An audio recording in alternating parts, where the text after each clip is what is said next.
that ball well to right field. It is Adios, high, amigo. It is far, and it is gone. Holy cow. Zane Harris crushed that one. A long drive towards right center field, and it's gone in the trees. It's from Braithwaite. Swung on and missed, and the ball game is over. The Harbor Hawks have defeated the DeCouta Cavaliers. That one is a good long drive towards left field, and gone! You're listening to the Harbor Hawks Baseball Network. The Hawks are once again hot. Coming off of back-to-back wins, the Harbor Hawks will look to make it 3 in a row, and 3 in a row at Guv Fuller Field as well. Austin, DeCouta, Lincoln, Revill here with you from Get Ready to Do battle with the Falmouth Commodores once again. Lincoln, as mentioned, the Harbor Hawks 2-0 on the season at Guv Fuller Field, and they've won 2 games in a row. A big win last night against DeCouta, and a big win on the road on Sunday in Orleans. Yeah, really coming into this game with with back-to-back wins, looking for that 3-game win streak, the longest win streak of the season. What better place to look for that 3-game win streak than at Guv Fuller Field, where we're already undefeated against the Commodores so far at 2-0, and looking to make that 3-0 here tonight in just a few minutes. The Harbor Hawks lineup has been on fire as of late, with 43 runs scored combined over their last 3 games. One of the guys leading the way has been Dom Johnson, the outfielder who's now going to Kansas State. And our sideline reporter, Taylor Farmer, caught up with Dom before the game. Taylor, what did Dom have to say before the game? So I talked to Dom about the attitude that the team has recently, getting those wins. He said it's been a lot better and a lot of fun to being around. He says that they're playing really hard, and I asked him about getting a win tonight, to extend their 3-game win streak. He says their bats have to be good. They have to play well on the mound and then play good defense behind the pitcher. And as you guys said, they beat Falmouth twice here at Falmouth's home field. I asked him about the confidence going in the game because of that, and he says you can't give this team any more confidence than they have right now.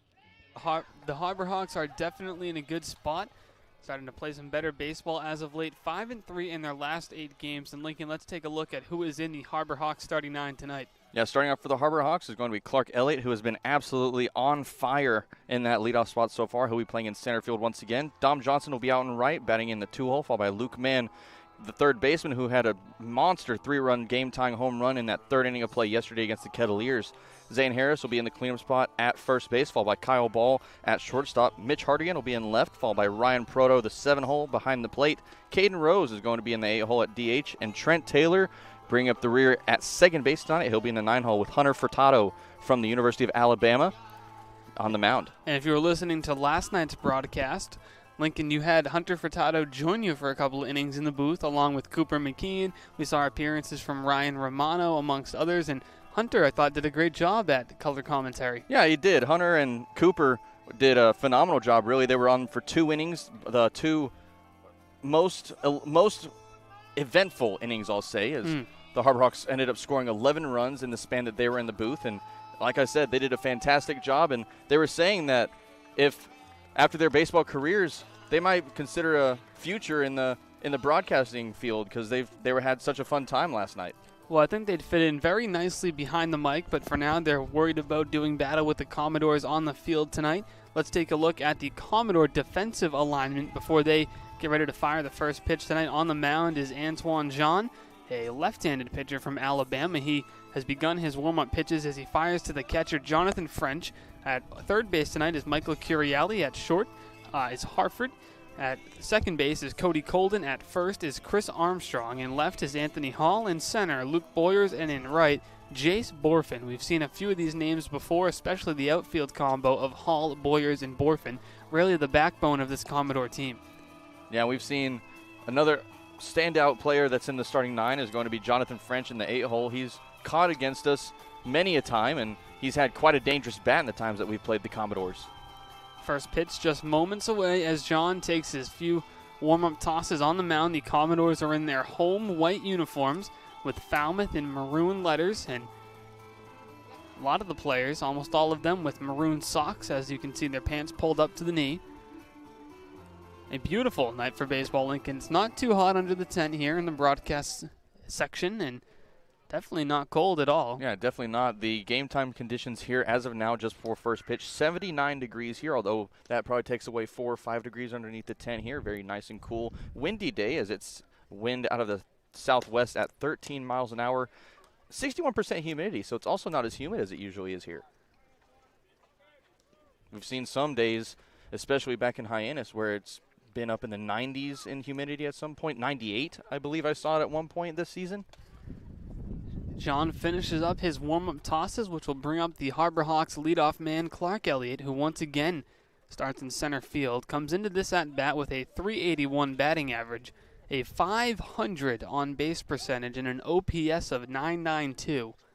An OPS almost at 1,000. An incredible season for Clark Elliott, who was activated on July 4th as the first pitch misses for ball one. Yeah, last night against the Kettleers, Elliott ended up with a leadoff triple in the bottom half of the first inning that went into the right center gap and hit off the very top of the wall, almost his second home run of the season. The 1-0 is fouled off. Elliott also ended up with 2 doubles in last night's game as he ended his night 3 for 5. Elliott with now 2 doubles on the year and a triple. A home run, 5 RBI. He's over the top of that off-speed pitch. 1-2 the count. It's Elliott, Johnson, Mann due up here for Hyannis to start off this top of the first inning. Last time the Harbor Hawks were here, they picked up a 5-1 victory against the Commodores. John from the windup, the pitch is in the dirt, and Elliott lays off. 2-2 the count. Yeah, both times the Harbor Hawks have been here, we've ended up scoring 5 runs in both games. A 5-2 win at the first game here, followed up by that 5-1 win just about a week ago, I'd say. About a week and a half, week ago, somewhere in there.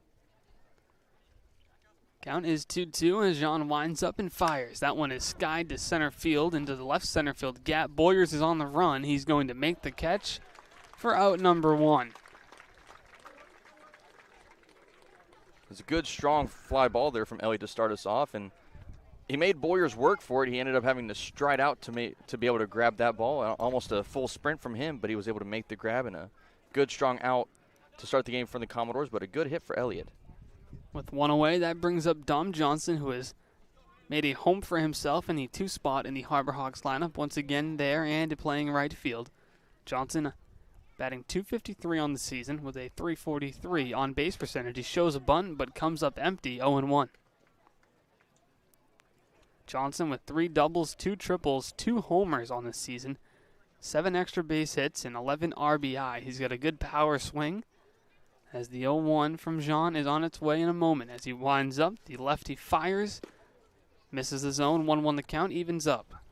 Yeah, Johnson, we've mentioned how he loves hitting to all sides of the field. He especially loves that opposite field hit, especially that right center gap. He had a home run over there at the very beginning of the season. His other home run coming at Guv Fuller Field that went over the left field wall, that is. He swings and misses and is behind in the count, 1-2 with 1 away.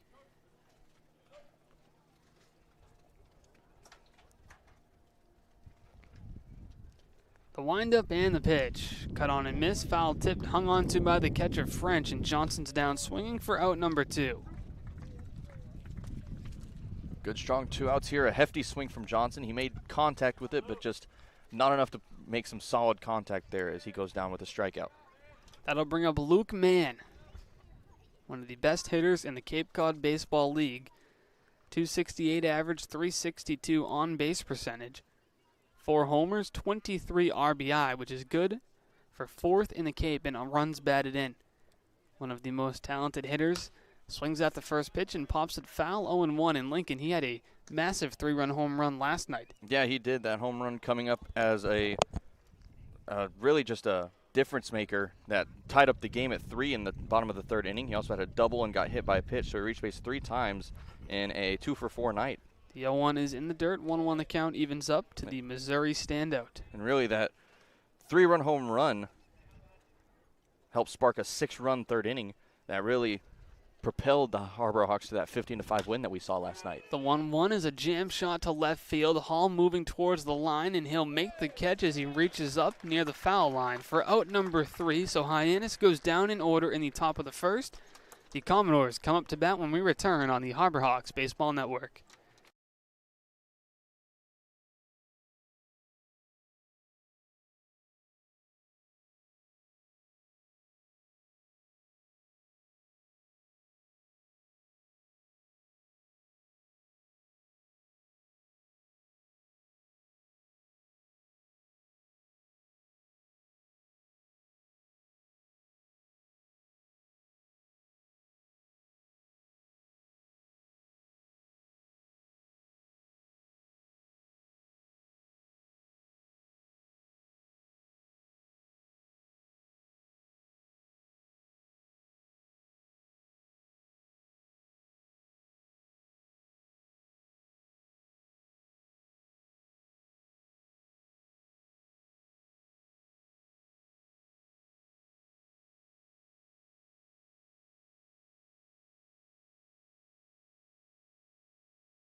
Hi, my name's Caden Rose. I'm an infielder for the Harbor Hawks, and you're listening to the Harbor Hawk Network.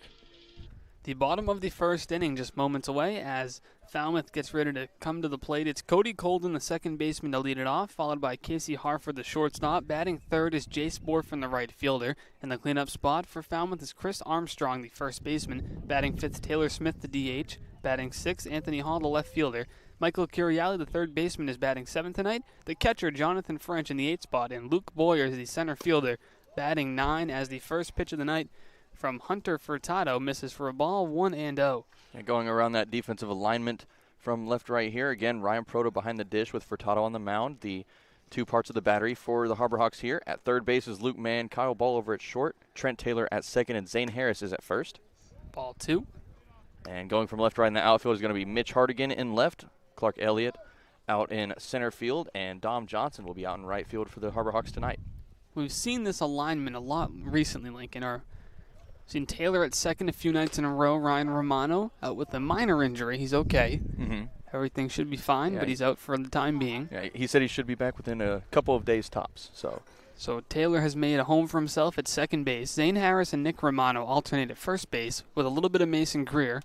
The 3-0 called strike. Furtado finds the zone.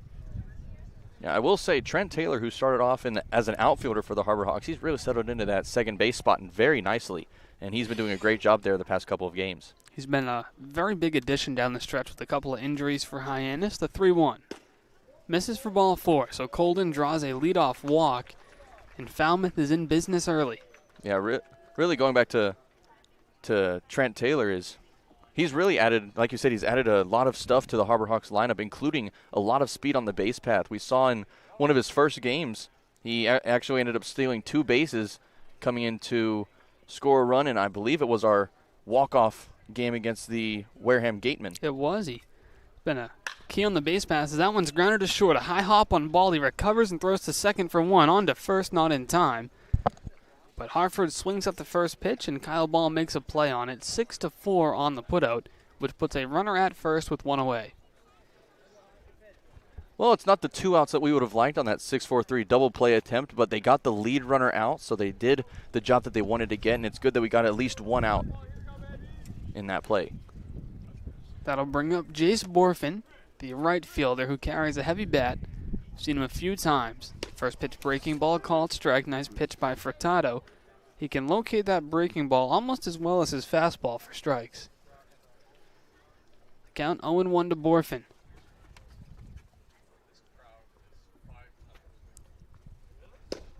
That misses. 1-1 the count. Yeah, last night's game, as we mentioned earlier, we had Hunter as one of our broadcasters for the 3rd and 4th innings, and did a great job talking to us about just his mindset on the mound, as well as just some of the fun parts about being on the team. We also talked a little bit about the Korn effect and just how much of an impact it had on these players' performances throughout the season. Coach Korn, the pitching coach for Hyannis, has done a terrific job with this pitching staff. The 2-1 pitch from Furtado is hit on the ground to second. Taylor fields it, turns, and throws to second for 1. On to first. No throw by Ball. Back-to-back fielders' choices have 2 away here with a runner on first once again for Falmouth. Well, 6-4 for 1 out, 4-6 for the next one, and 2 double play attempts, but unfortunately that one also, there would not have been a play over at first, as Borfin, of course, showing off the speed that he has on the base path, and a good second out there, again, getting that lead runner, and that's really what you wanted out of that play, was at least get the lead runner. The wind has picked up a bit here in Falmouth. Still a beautiful night for baseball. Yeah, almost a clear sky. Haven't seen any clouds in the sky so far. Of course, we know how fast that can change, especially here at Guv Fuller Field. That'll bring up the cleanup hitter, Chris Armstrong, the first baseman. He's ahead in the count, 1-0. Furtado on the season is 17 2/3 innings pitched, 15 strikeouts, and he's got an even count to Armstrong. We saw him in relief early on. Then we saw him added into the starting rotation after a few Harbor Hawks were drafted, and he's shown he's belonged in the starting rotation. In that game against Wareham, he allowed just 2 runs across 6 innings. And a very solid effort as Armstrong swings and misses 1 and 2. Yeah, Furtado just one of the started as one of the players that started as relievers but moved into that starting rotation. And really all of the pitchers that we've had that moved into that starting rotation spot after the draft have really done a great job of just settling into that rotation. The 1-2, the runner goes, and the hit and run works to perfection for Falmouth as that ball was hit in between first and second where Taylor had moved to cover the second base bag. So a single for Chris Armstrong, which puts runners on the corners for the Commodores with 2 away. Yeah, you really couldn't have placed that ball any better. Taylor was heading on to second to cut off the throw, and the throw that was incoming, but unfortunately that ground ball was placed right where Taylor would have been, and it was a single that allowed runners to get to the corners now for the Commodores. In steps Taylor Smith, the designated hitter. Smith with a stirrup print on his socks. Those aren't the typical stirrups, but it looks like a print version of them as they're maroon white with some stripes at the top. The pitch from Furtado comes in on the back foot, nearly hits Smith, but it's ball 1. Yeah, I don't think any of the Commodores players have the traditional stirrups. I think they all have the print-on stirrups. Smith, 189 average on the year with 4 homers. Furtado finds the outside corner, 1-1 the count. Hunter Furtado will be transferring from Wake Forest to Alabama, future teammate of Harbor Hawk outfielder Caden Rose. The 1-1, that misses, 2-1. Furtado flew down there and signed and came back up here. Mm-hmm. It's a 1-day trip. He was enamored by the campus. He loved it, loved the experience down there at Alabama, excited to get going with the Crimson Tide. Yeah, he ended up flying down there just before the draft. The 2-1 is scorched into the stands, but luckily off the fence and not a fan. The count evens up at 2-2. That was a scary souvenir, but a pretty easy one. As it hit off the fence just in front of somebody and landed right in between their feet, so he just bent down, picked it up, and held it up for everybody to see. The count 2-2 with 2 away.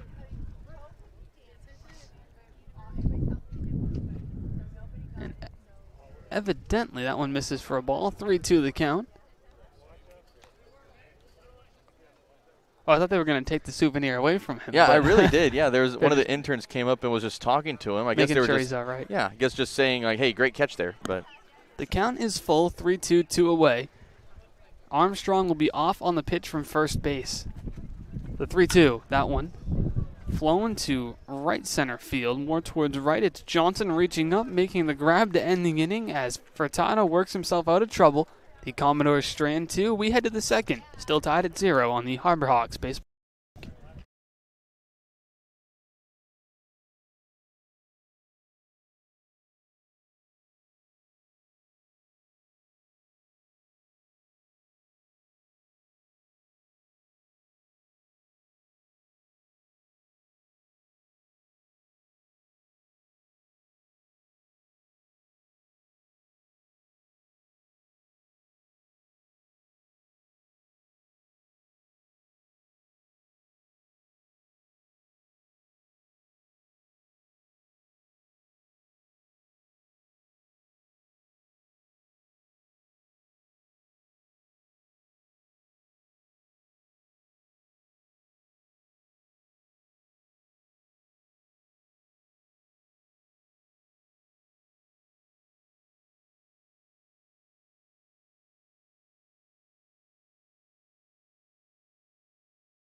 It's a tongue twister. Go ahead. My name is Mason Greer, third baseman from Missouri State, and you're listening to the Harbor Hawks Baseball Network. Back here for the top of the second inning. Austin, DeCouta, Lincoln, Revill in the broadcast booth as Zane Harris will lead us off. It's Harris, Ball, Hardigan, 4-5-6 for Hyannis. Anton John back on the mound for the Commodores after he fired a 1-2-3 scoreless top of the first. Harris ahead in the count 1-0. The pitch. Below the zone, 2-0. Hard to miss low on Harris. He's got a big strike zone standing at 6'5". Yeah, you have a big strike zone there for Harris. We've seen quite a few miss up high, which also no small feat. 2-0. Now it's a little bit low, but a called strike, 2-1. Now, Harris from Wright State was one of the top 100 hitters in the nation.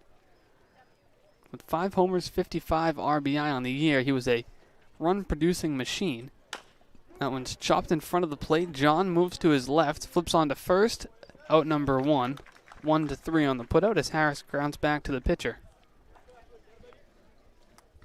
Good contact there. Unfortunately, just hit the top of the ball, and that one was a little dribbler up the middle and was an easy grab for Jean to throw that one over the first. That'll bring up Kyle Ball with one away here in the top of the second inning. Ball from Stetson University has put together a great season for Hyannis as their everyday shortstop. Took some grounders at third today, too. In the lineup once again at short. His normal position, the first pitch is cut on and fouled off, 0-1. Ball had himself a great day last night. 3 singles on his night as he ended 3 for 5. Along with those singles, he reached home twice and also had a ground out and a fly out. So he made contact in every at-bat that he had. The 0-1, a weak grounder to first. Armstrong fielded himself, steps on the bag, and there's 2 away. 5 straight retired to start the ball game for Antoine Jean. And the Harbor Hawks are going to search for their first hit in the form of Mitch Hardigan, who had a stellar night last night against the Kettleers. Yeah, Mitch Hardigan, fantastic night. He had his first home run of the season, also had a single and a triple, reached home all 3 of those times, of course, with the home run. Also had a ground out and a strikeout, but he ended 3 for 5, and honestly, the past few games, he's been fabulous at the plate. Hardigan putting the ball in play and hitting it hard. First pitch from Jean, misses for a ball, 1-0. Yeah, we saw in Harwich he had a couple of putouts to center field, but they were darts that were hit out to center field. Unfortunately, they went right to that center fielder. 2-0 the count to Hardigan. From Florida Atlantic, batting .235 on the year now with 1 homer, 8 RBI. Little lefty-lefty matchup here between Jean and Hardigan. The 2-0 misses, ball 3. Red light or green light here, Lincoln, early on, 3-0 on the count. Red light. It's too early to start swinging at 3-0 counts, especially if you're looking for that first base runner right here. Definitely want to go for the 3-0. Antoine Jean gets the signs from the catcher, French, and fires. Finds the zone at the thigh, 3-1. Yeah, Jean's been behind in every count so far. The last 2 did make contact, but even now you need to be careful about what you go for as that one misses high. A 5-pitch walk for Hardigan as he reaches base, not having to swing the bat. So a 2-out walk puts the runner on first for Ryan Proto, the UMass Lowell catcher. You've seen the combo of Proto and Pendleton dominate the starts the last couple of weeks, and Joey Raffelli we've seen a couple of times as a pinch hitter and a replacement late in ball games. Hardigan gets his lead from first. Jean fires home and misses low with a ball, 1-0 to Ryan Proto. Yeah, Raffelli came in last night after Caleb Pendleton ended up getting hit with a pitch. He had some discomfort there, so he ended his night pretty early as Raffelli came in. And Raffelli actually came in with a pretty solid appearance for about midway through the game on. He was very solid. The count is 1-1 to Ryan Proto after a called strike. Proto comes into this at-bat at 7 for 27 on the year, batting .259 with 5 RBI as he lines that one to left field. Hall moves to his left, puts his glove up, and makes the catch to end the inning. Hyannis strands one. They do get their first base runner, but Antoine Jean looks good for Falmouth. Still scoreless as we head to the bottom of the second.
Hi, my name is Gary Calhoun. I'm the manager of the Hyannis Harbor Hawks, and you're listening to the Hyannis Harbor Hawks Radio Network.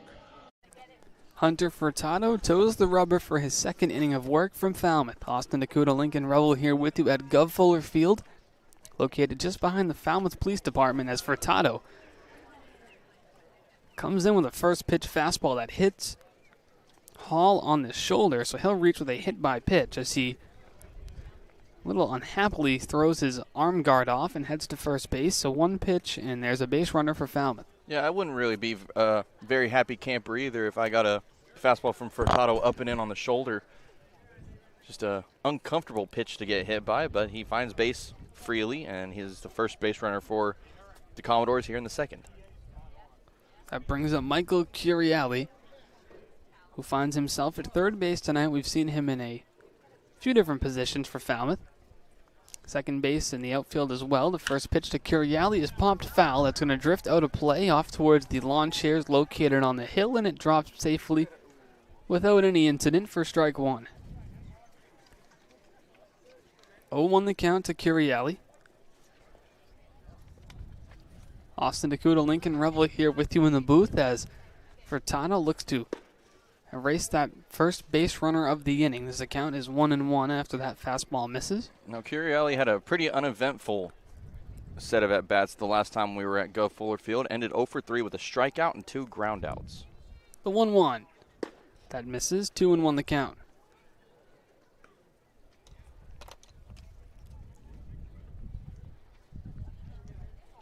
Quiet night here at Guv Fuller Field. A good-sized crowd as usual in Falmouth.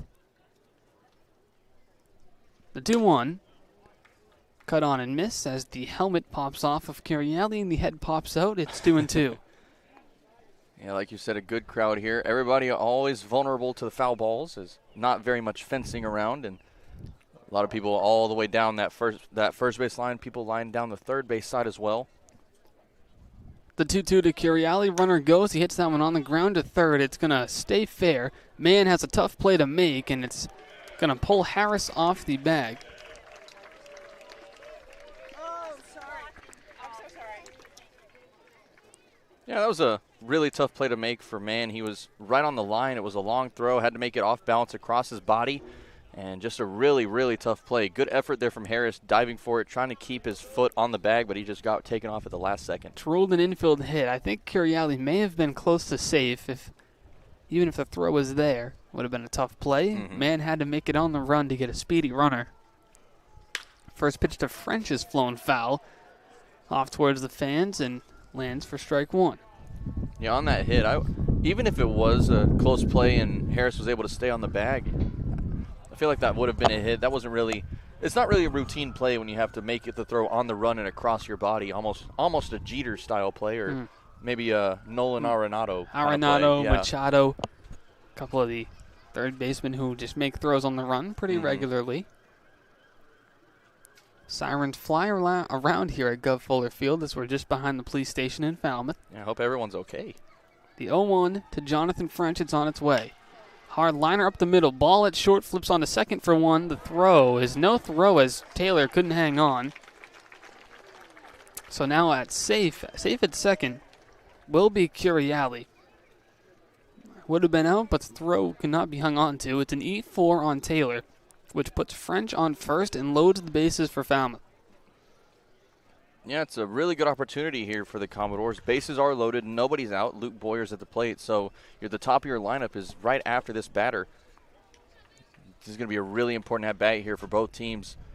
Furtado needs to come in clutch here, and the offense needs to come in clutch as well. And I think they said that it hit him. Must have hit Boyers, so that's going to bring a run home. So one pitch to Boyers, and in comes Hall, who led off the inning. So the Commodores up 1-0, but the bases still loaded and nobody out. Luke Boyers reached on a walk his last time up.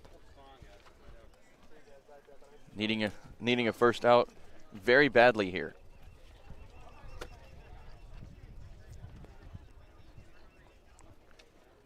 Second batter that Furtado has hit so far. He's hit 2 this inning. He's walked one as well back in the first. That was actually Colden.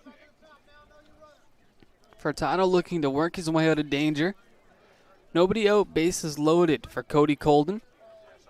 Back to the top of the order. First pitch to Colden. Finds the zone. Good pitch, 0-1. 1-0 Falmouth. A hit by pitch, a single, an error, and then a hit by pitch. Just brought one in and kept the bases loaded. The 0-1. Called strike 2. A couple of good pitches from Furtado after the mound visit from his catcher Proto, and it's 0-2. Colden has some power, 2 homers, 9 RBI on the season. Furtado comes set, the 0-2. Outside, 1-2. Falmouth has a chance to expand on the lead early.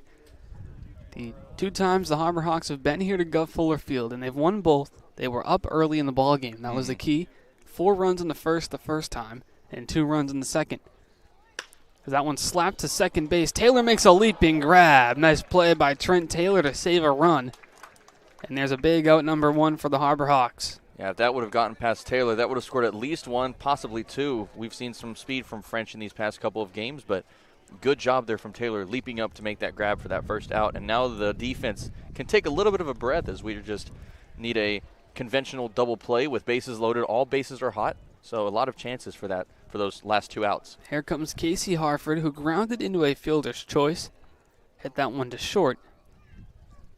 Back in his first at-bat last inning, the bottom of the first. First pitch breaking ball misses, 1-0. Now, Austin, you mentioned the past couple of times we were at Guv Fuller Field, the Harbor Hawks did get out to that early lead that we were talking about, although a lot of times this season we've seen them come out and start out down early in the game. Popped up. Proto going to go give it a look near the on-deck circle as he comes crashes into the batting net that protects the ball boys and drops for a strike. Yeah, that was almost a dangerous play. But, yeah, we've seen a lot of games this season where the Harbor Hawks have started out behind very early in the game, and then towards those latter innings, they start to bring some runners across, bring some hits across in droves normally, and really the Harbor Hawks have proved to be a late-inning team for most of the season. This is the first time the Commodores have had a lead against Hyannis here at Guv Fuller Field this season. That misses, and the count moves to 2-1.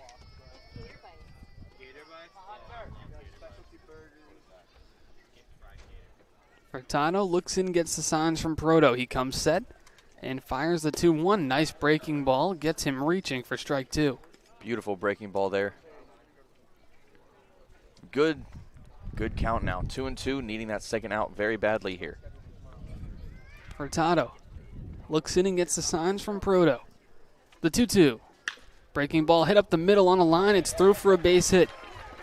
Curiali will score. French is on his way behind him. It's a 2 RBI single from Casey Harford, and the Commodores tack on 2 more. They lead it 3-0. Perfectly placed ground ball there, just past the glove of ball, and rolled out into center field. Good RBI single there for Harford. Pair of runs score. 3 home in the inning for the Commodores. That'll bring up Jace Borfin, who will look to continue the rally. 1 away still. Furtado fires a breaking ball that misses for a ball, 1-0. A little bit of trouble locating the off-speed tonight. Borfin, one of the best hitters, if not the best, in the Commodore lineup. .313 average, 5 homers, 18 RBI is loud contact, and it's fouled off, 1-1.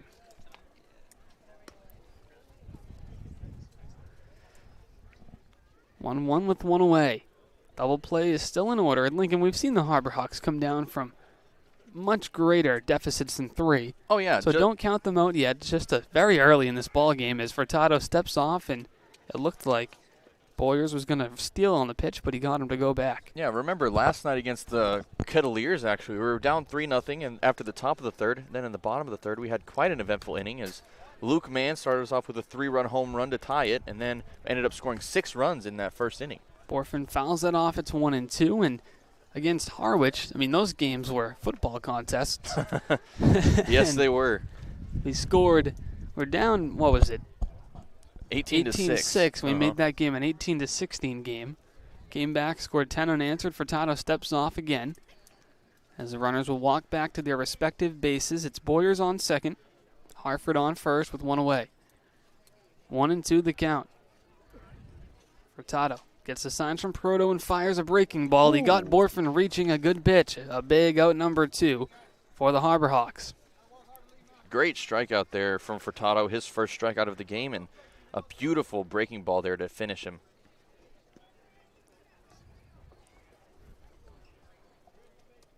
That'll bring up Chris Armstrong with 2 away. Armstrong singled in the first inning but was left stranded. First pitch to him, called strike, 0-1. Furtado looking to strand a pair of Commodores on the base pass. The count 0-1 with 2 away. 3 runs home in the inning. That has propelled Falmouth to a 3-0 lead over Hyannis.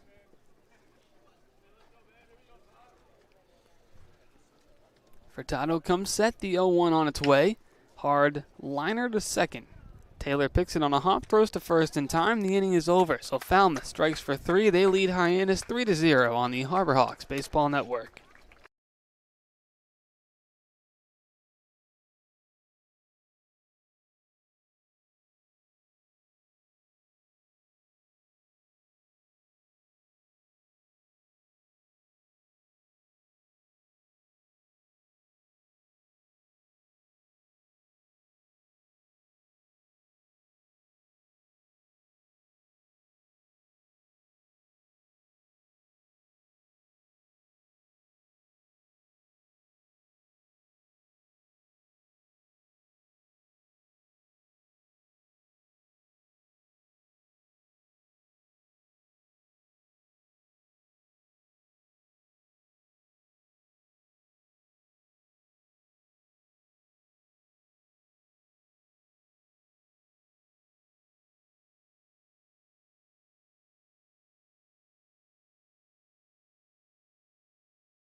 I'm Hunter Furtado, number 5, left-hand pitcher from Wake Forest.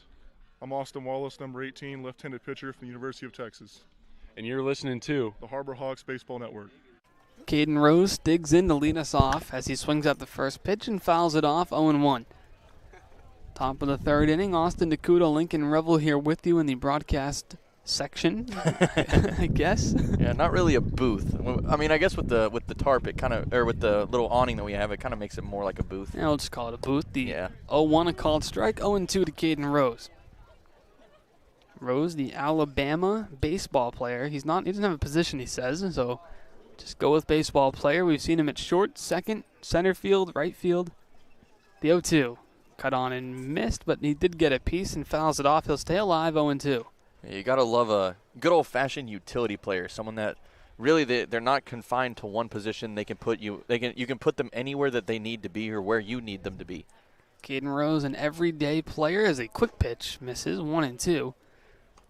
As Antoine Jean back on the mound for his 3rd inning of work. No hits allowed still. Just the 1 walk issued. Goes to Mitch Hardigan. The count 1-2 as he fires. Cut on and missed. Rose goes down swinging for out number 1. Yeah, strikeout number 2 for Jean, and he's been very good at the mound so far through 2 1/3 innings of pitching, and he's been very good against these Harbor Hawks so far. Clark Elliott is on deck, but before we get there, it'll be Trent Taylor, the second baseman. Taylor from UCF joined the team a couple of weeks ago in addition to Nick Romano.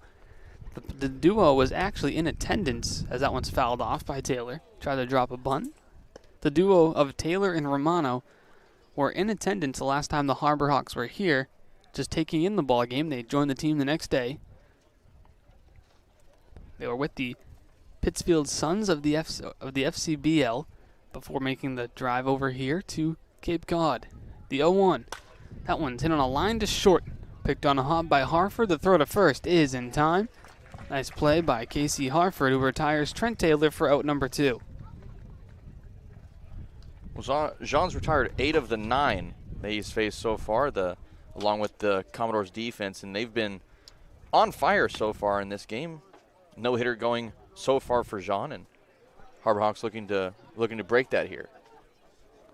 That'll bring up Clark Elliott with 2 away. The Harbor Hawks leadoff man digs in for the second time in the ball game. He flew out to center field to start off the ball game.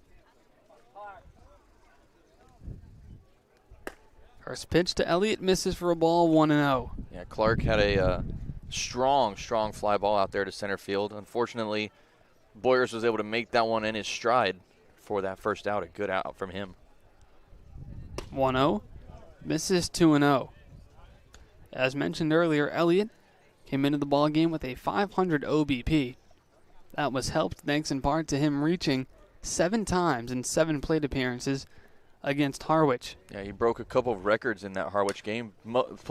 First player to reach base 7 times, all 7 times, and also first player to walk 5 times like he did. Yeah, that's the first time those have happened since 2012.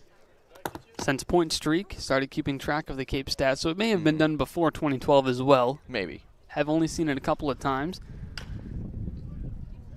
Gonzalez of Orleans in that 2012 squad did it. Elliott does it 9 years later. Shows you how tough it is to do.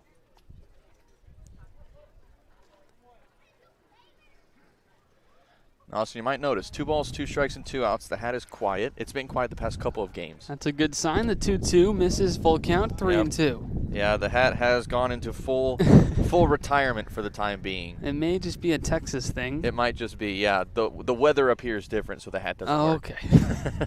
That's the reason. Yeah, exactly. The count is full at 3-2 to Elliott. John winds up and fires. Foul tipped as Elliott stays alive again.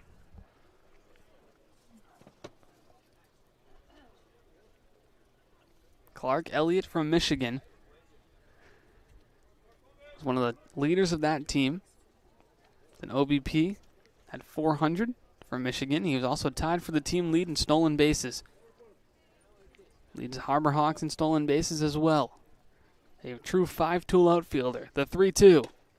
Misses for ball 4. Elliott reaches base once again as he continues to find his way to the base pass.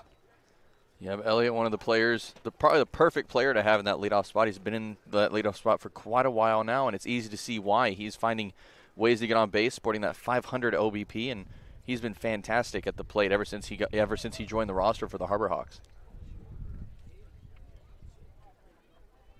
Dom Johnson digs in with 2 away. Elliott on first. John takes a look at him. First pitch to Johnson over the top, 0-1. Big breaking ball there at 79 miles an hour. A big difference in his pitches is the fastball coming in around the high 80s, maybe touching 90 here and there, but a big difference is that one coming in the mid-70s. Called strike, it's 0-2, and with that walk, Clark Elliott has now reached base safely at least one time in 16 straight ball games. Wow. He's had at least a walk or hit in 16 of those games. He seems to find his way on every night. Pickoff move, they do get Elliott leaning, so he's going to run down between first and second. The throw goes off of Armstrong. Elliott slides in safely. He's back to first. As a rundown gone bad for the Commodores, and they will return Clark Elliott to first. And that was almost a fantastic put out there, as that one went off of the glove of Armstrong, was picked up by, I believe that was Harford that actually made that grab over by first. He tried to swipe Elliott for the tag, but just couldn't make it. Elliott went around it.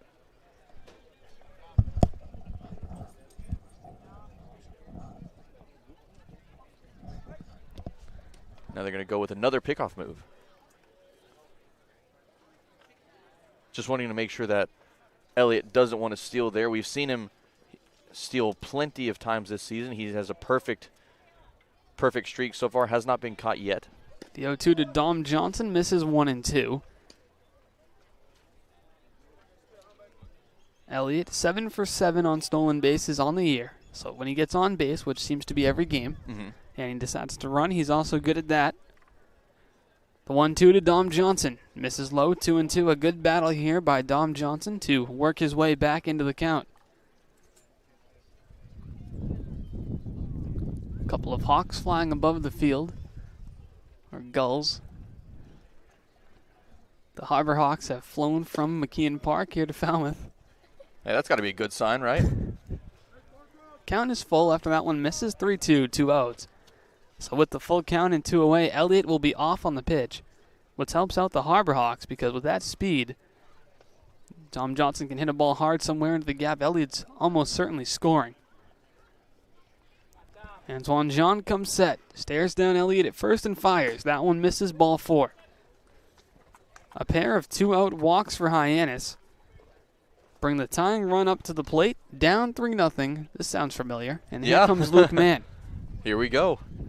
Yeah, and a great at-bat there from Johnson. He started out down 0-2 in the count. He's able to fight back 4 balls there and finding any way to reach on base and keep this inning going. As mentioned, that brings up Luke Mann.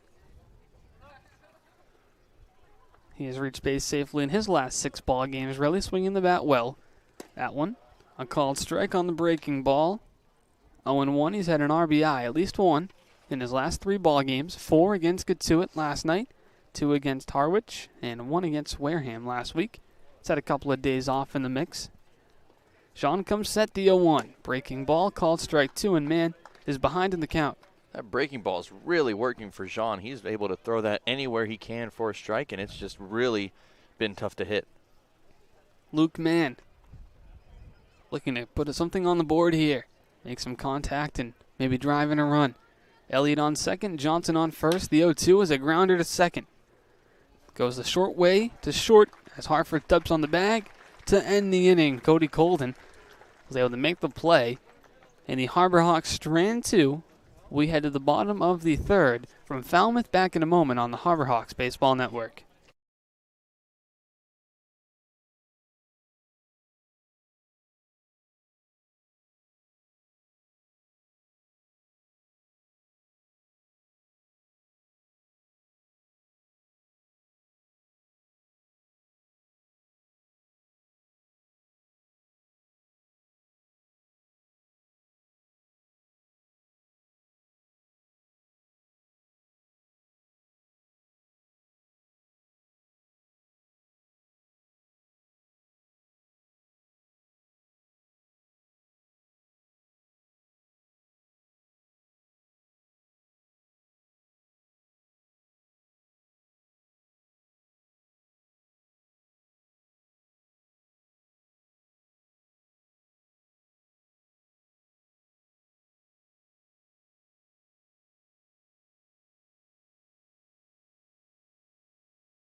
It's a tongue twister. Go ahead. My name is Mason Greer, third baseman from Missouri State, and you're listening to the Harbor Hawks Baseball Network. Thank you, Mason, for bringing us in. The Harbor Hawks Baseball Network here from Falmouth for the bottom of the 3rd inning. Austin DeCouta, Lincoln Revill here with you in the broadcast booth as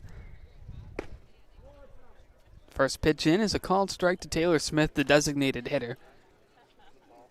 3 runs, 3 hits, no errors for Falmouth. No runs and no hits, 1 error for Hyannis. Hunter Furtado back on the mound for his 3rd inning of work as he fires a fastball that's hit high and deep to left field. Back on it is hard again at the wall, and it's gone. A solo home run off the bat of Taylor Smith, and that adds one for Falmouth. It's 4-0. Yeah, Smith shot that one out into left field, and for a second it looked like Harding was able to come underneath it right at the warning track and make the grab, but at the last second he just looked at the wall and watched it go over, and a good strong hit there, and that extends the Commodores' lead further. Smith with his 5th home run of the season gives a surging Falmouth team a 4-0 lead as they look to battle for the playoffs. Falmouth, one of 3 teams in the West really battling for that second spot. Hyannis would need a historic run from their team and an epic collapse from a couple others to make the playoffs, but they've been playing great baseball the second half of the season. Yeah, we've been doing the Harborhawks have been doing their job in the season, winning a lot of games. 5 of their last 8 have come out as wins. We're still about 12 points out of that second place spot. The 0-1 in the dirt, 1-1, and those would be 12 points as long as other teams don't win. So yeah, it'd be a tough make. Yeah, we have to win 6 of our last 8 games to win. And they would have to lose all of them. Pretty much, yes. Which would not be likely as Hall hits that one to deep left field, curving foul out of play. The count moves to 1-2. Scoreboard a couple pitches behind. Umpire lets them know. Yeah, we need to get our scoreboard operator George Hood in their press box. He wouldn't miss a pitch. The 1-2. 2-2 as that one misses. It's not an easy job. No, not at all. George does a great job of it, though. He's been fantastic. Furtado with a 2-2 count. Yeah, George was saying last night how the night before our first games, they just called him like, hey, come to the field tomorrow. We're going to show you how to work the scoreboard. Hall fouls another one off. It remains 2-2. Well, he's been a mainstay of the booth this season. He has.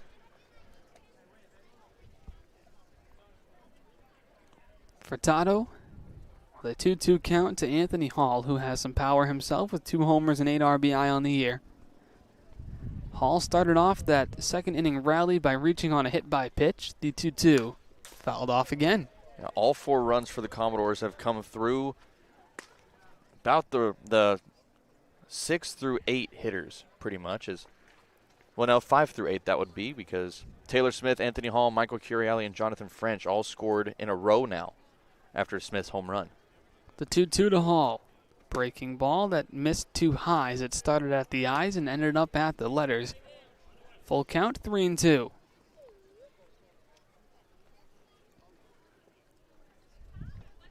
Furtado gets the signs from Proto. Comes set to 3-2. Continues to fight as Hall will not go down easily. Yeah, this is going to be a big at-bat for Furtado here, seeing how he can bounce back after that solo home run to start this inning off. A first out here would be very good for him. 3-2. Nobody out after the home run. The full count pitch. Chopped foul once again. I think a nice play was made. I think so. We couldn't see it from here, but... One of the game day interns for the Commodores, and now she gives it to a kid. That's nice. Nice little gesture there. Would you keep it if you got one? I got a feeling yes. It would be tempting. It would be very tempting. Like, all these kids, y'all have plenty of chances. Let me have one. Doesn't happen every day. Here comes the 10th pitch of the at-bat from Furtado. That one's put in play. A deep grab in this hole by Taylor. The throw on the run is not in time. That one was hit too far into shallow right field for Taylor to make a play. He gave it a good effort, but Hall runs well. It's an infield single with still nobody out. Yeah, that would have been a fantastic play from Taylor if he could have made it. He grabbed that one in shallow right field, spun around and made a little 360 throw to Zane Harris, and unfortunately the throw just came a little bit too late. Good stretch from Harris on the attempt, but a runner on first now with still nobody out. That'll bring up Michael Curiali, who singled and scored. He shows a bunt. He'll drop a nice one down the third base line, but it's going to kick foul 0-1.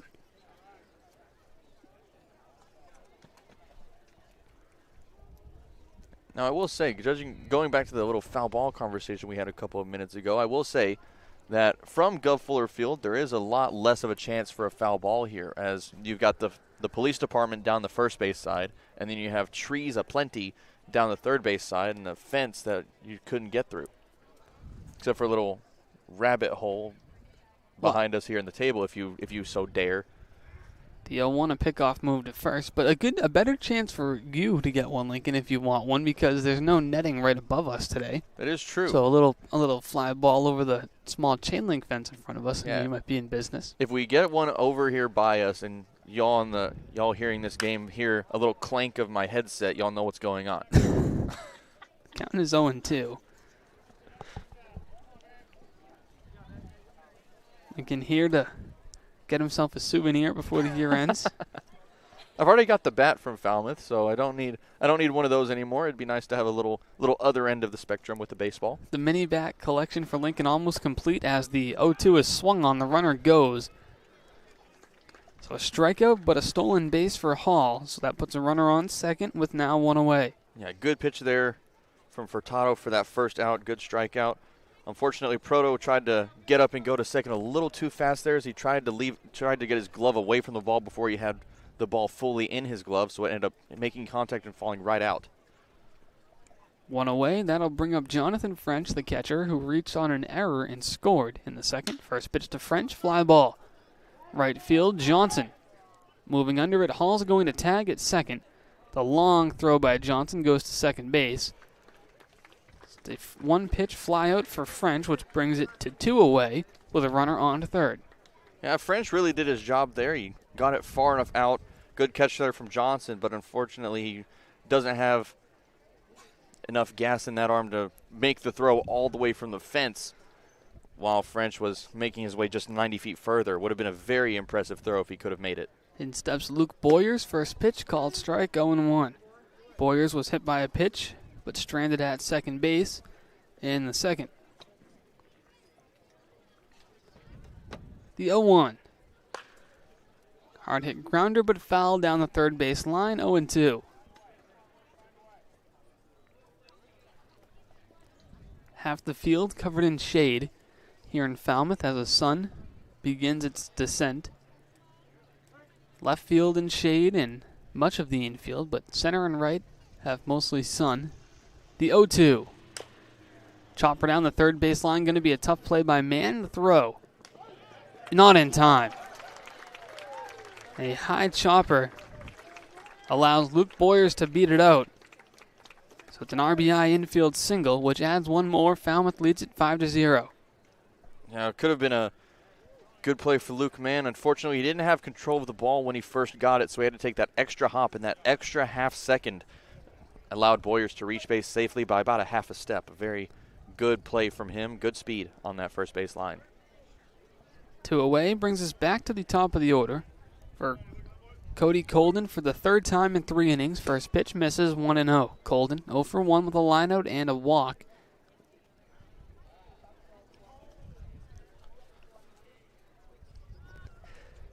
Boyers on first.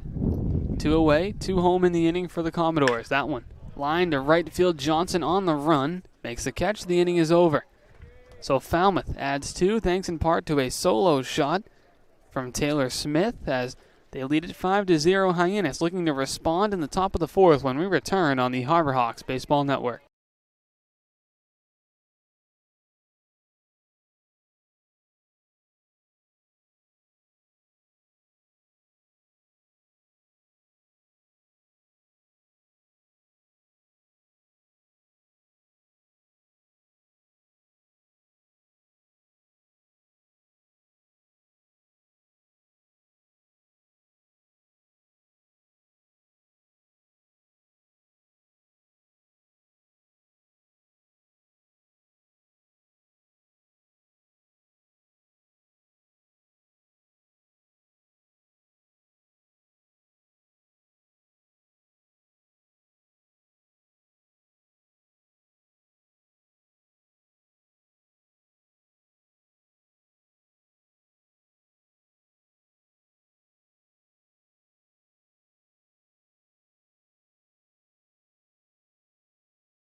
Hi, my name's Caden Rose. I'm an infielder for the Harbor Hawks, and you're listening to the Harbor Hawk Network. Zane Harris, Kyle Ball, Mitch Hardigan due up 4-5-6 for the Harbor Hawks in the top of the 4th inning. Austin DeCouta and Lincoln Revill back here with you in the broadcast booth as Antoine Jean fires a first pitch that misses for a ball, 1-0. John has been fantastic so far. 3 runners allowed on base total. Still hasn't given up a hit yet. The 1-0 misses. It's ball 2.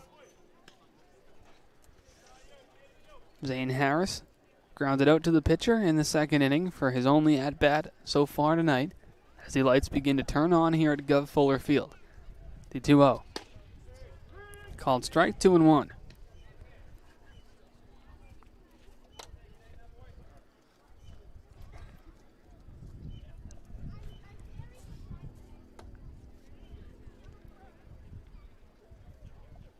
The 2-1, a high chopper up the middle. Backhand to the throw on the run is not in time. A heck of an effort by Cody Colden at second base, but Zane Harris is able to leg out an infield single. Yeah, Cody Colden almost with a fantastic play, very athletic play behind second base. Made that throw across his body going completely the other direction. Fortunately, Harris was able to beat that throw out just in time as he stepped on the bag a fraction of a second before the ball came into the glove of Armstrong. That'll bring up Kyle Ball, the shortstop from Stetson University. The same school that Jacob deGrom attended. The Cy Young Award-winning pitcher who was a shortstop there as they converted him to pitcher. Kyle Ball following in the footsteps of a legend. Count is 0-1.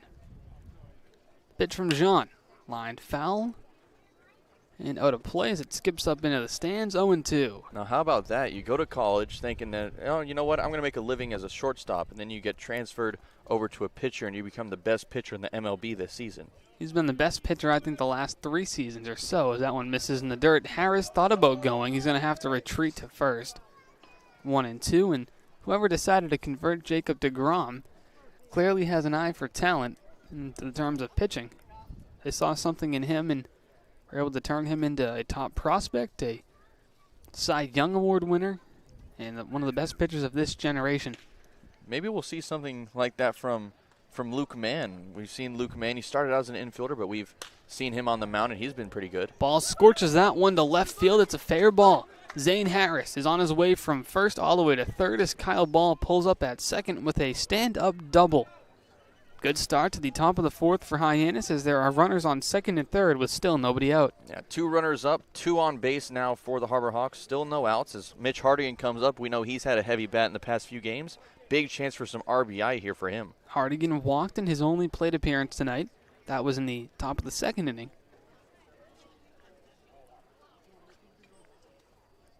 Hardigan with 21 hits on the season. Has a scorching bat of the last week. Definitely in the running for player of the week as he's been putting together a couple multi-hit games. The first pitch to Hardigan in the dirt, blocked by French. 1-0.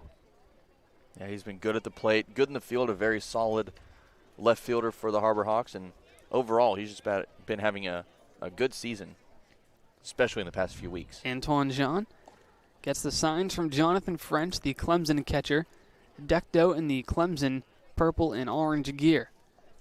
The 1-0 hit on the ground hard to first. Armstrong will pick it up and flip to Jean covering. So they get Hardigan at first, but it's a productive out as he brings home Zane Harris, so the Harbor Hawks are on the board. It's now 5-1.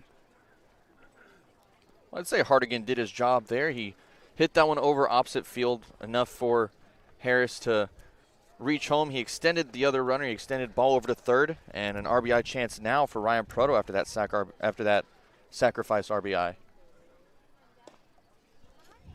Ryan Proto comes up to bat with Kyle Ball standing on third. Proto swings at the first pitch, fouls it off, 0-1. Still just one away. So if Proto can put this ball in play to either the right side or maybe deep enough to the outfield, the Harbor Hawks could get their second run. And his last appearance, Proto had a pretty deep fly out to left field. That one ended up being brought in by Hall. That misses. 1-1. Kyle Ball getting a big lead off of third base. So a pass ball almost certainly, depending on how deep it is, gets the Stetson shortstop home. Yeah, the backstop here at Guv Fuller Field isn't the deepest one we've seen. Nowhere near Harwich, of course, but there's no real bounce here. As the chain link here behind the backstop, it's sort of dented outwards of the field, almost towards the press box, and so if it hits that chain link, it has to hit perfectly in order to get a good bounce back to the plate. The count is 1-2 to Ryan Proto, the Centerville native. That's in the dirt. Did he go? They will say yes, he did. The tag Proto on the drop third strike for out number 2. Not the outcome we would have liked there. Drop ball, but Proto ended up going around just too far as they're now 2 away. Caden Rose at the plate with a RBI chance for the Harbor Hawks to chip away at this lead even more. Caden Rose digs in for the second time tonight. He struck out, and his only at bat to this point was in the top of the third. He takes a ball 1-0. Antoine Jean looking to get through 4 innings. Through 3 2/3 so far, the 1 run allowed. The 1-0. Cut on and missed. A nice breaking ball. 1-1 the count evens up. There is some action over in the Harbor Hawk bullpen as Sal Fusco is getting warmed up. He'll be coming in relief. 1-1 the count to Caden Rose. The pitch. Can't connect on a fastball. 1-2.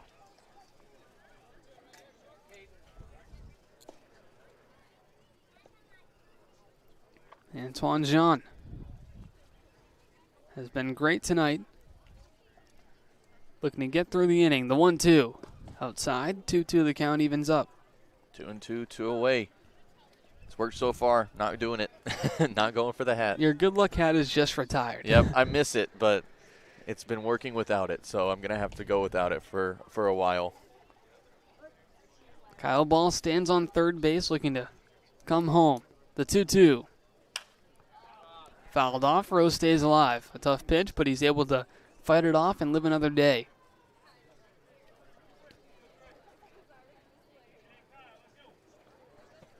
Two away. The count holds as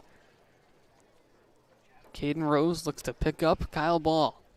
We've seen Rose a multitude of times in the leadoff spot this season. The 2-2 and the dirt. Good take. Full count. Rose just showing how aggressive yet patient these hitters are for the Harbor Hawks, as we've mentioned so many times before. Again, they're just aggressive at the plate. We've seen a lot of first pitch swings from them, but at the same time, they know when to take pitches. The 3-2. Ball 4.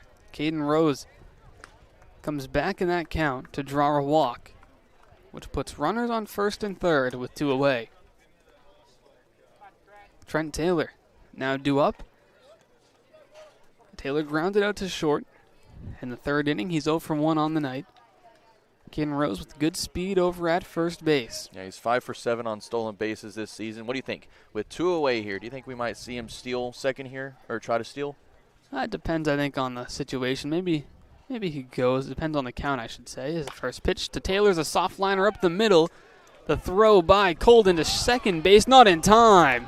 Colden made a good play in shallow center field. He tried to turn because his only play was going to be to Harford, covering the second base bag, but Harford tried to turn and get the bag. He missed. He came up empty. So an RBI single for Trent Taylor. The Harbor Hawks get another, as now runners are on first and second as they look to put together a 2-out rally. Now, how about Casey Harford? Almost 2 Sports Center-worthy plays there. Unfortunately, neither one worked out for him, but fortunately for the Harbor Hawks, the inning keeps on going with the hottest bat in the lineup, Clark Elliott, now at the plate. Kyle Ball came home to score. 5-2. The Commodores' lead has been cut down a bit. As mentioned, Elliott with that walk. Last at bat has now reached base safely in 16 consecutive games. That misses 1-0. That high pitch, very hard to find here from this umpire. He's definitely not giving any ground high up in the zone. 1-0 the count. Antoine Jean looking to get out of the inning is that one. Thrown to third. Caden Rose was off on the pitch. He's in safely. Rose steals third. Taylor did not go on the pitch. He's still at first base. Here in the top of the fourth. Now, if Taylor decides to steal here, I wouldn't be surprised. We've seen some great speed from him on the base path. Had a couple of stolen bases his first game where he reached home. 2-0 the count, a big lead at first. Jean comes home. Elliott hits it hard on the ground to second. Colden on to short as Hartford steps on the second base bag for out number 3. So Hyannis strikes for 2. They've cut the deficit down a bit as we head to the bottom of the 4th on the Harbor Hawks Baseball Network.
Hi, my name is Gary Calhoun. I'm the manager of the Hyannis Harbor Hawks, and you're listening to the Hyannis Harbor Hawks Radio Network.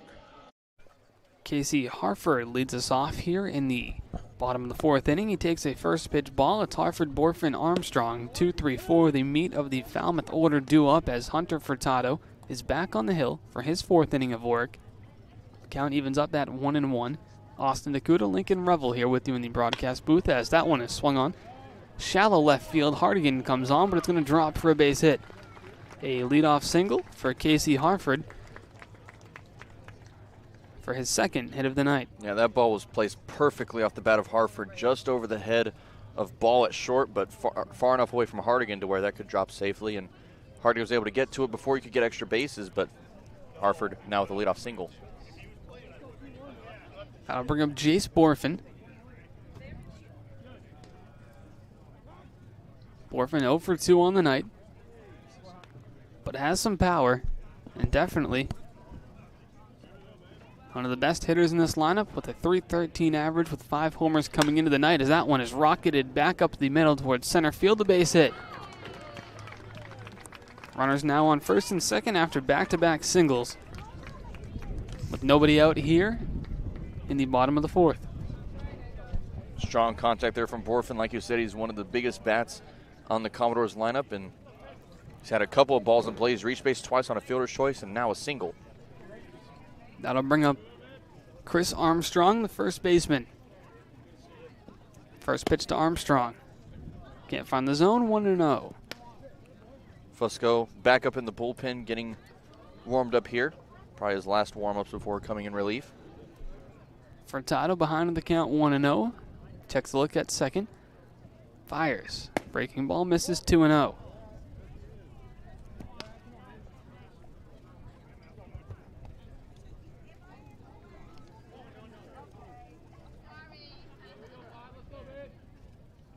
The pitch.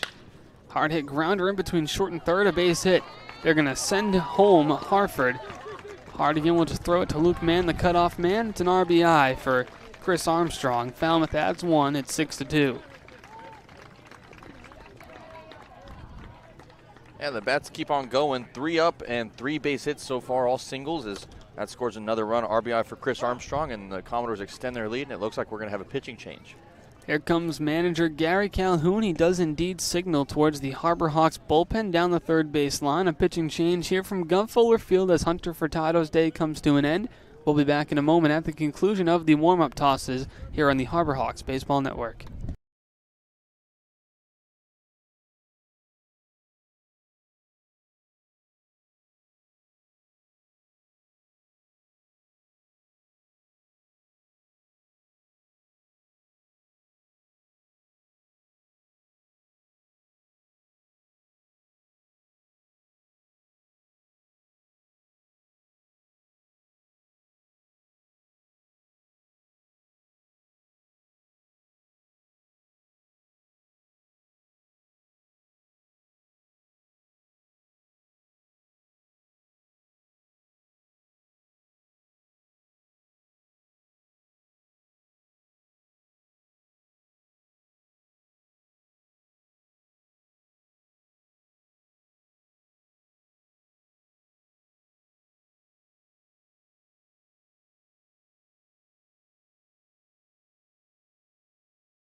I'm Hunter Furtado, number 5, left-hand pitcher from Wake Forest.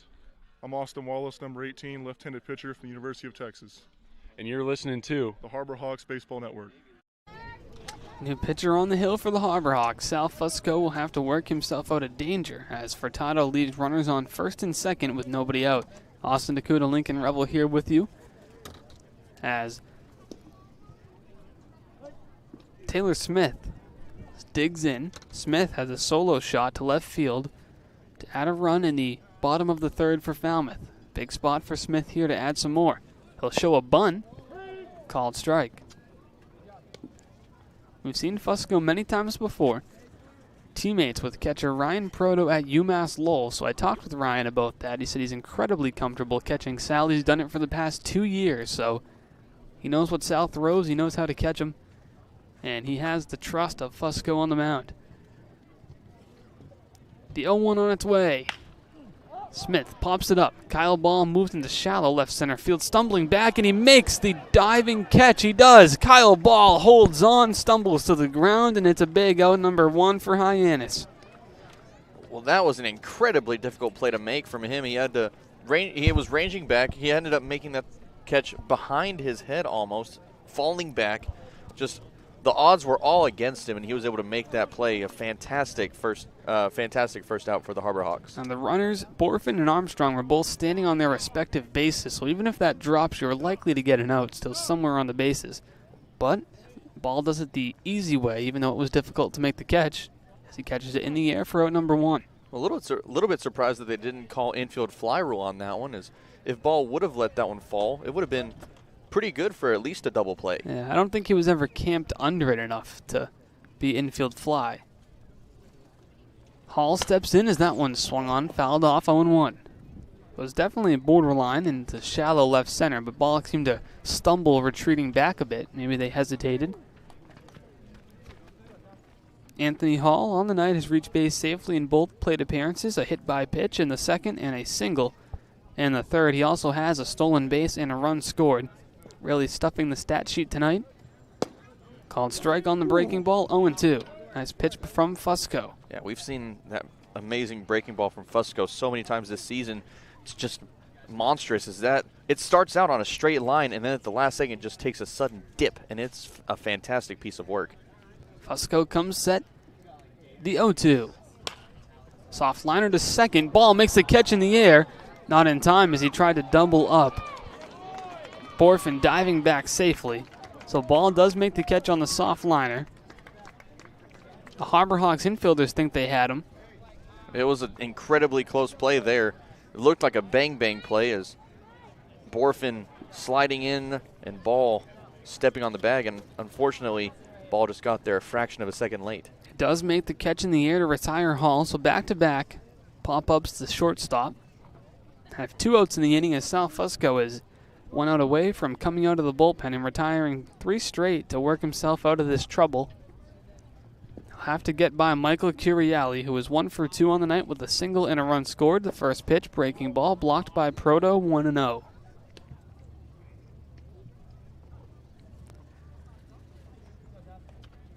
Flag blowing out towards right center field.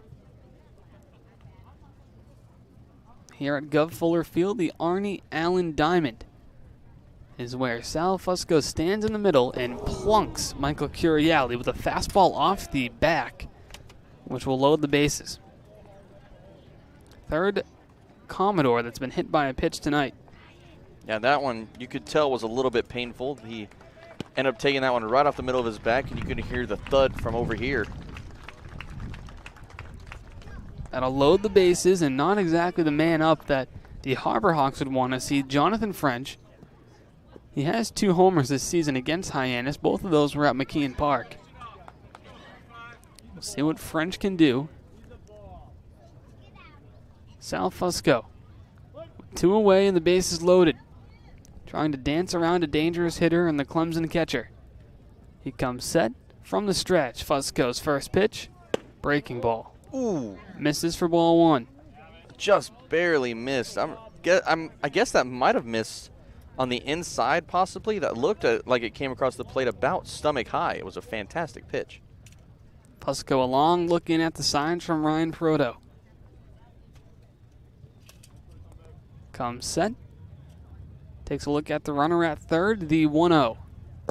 Breaking ball in the dirt, 2-0. Good hitters count for Jonathan French as Fusco bends over, grabs some dirt, wipes it off on his hand, now his pants. Yeah, now you can almost expect a fastball here on that 2-0 after a pair of breaking balls missed the zone. He wants to find a strike here and get back to this count. Fusco comes set. The 2-0. It's a fastball. French is swinging, but it's off the glove of Proto. In to score on the pass ball is Jace Borfin, which brings home the 7th run of the game for the Commodores. They now hold a 7-2 lead over Hyannis. Armstrong advances to third. Curiali on second. French with a 2-1 count. And the 2 runs that the Harbor Hawks got in the top of the 4th inning now almost making no difference as we're back down to 5 runs. It does help that we're not down 7 after those 2 runs, but would have liked to keep those 2 runs up. The 2-1 to French. Finds the zone, 2-2. Nice pitch there from Fusco.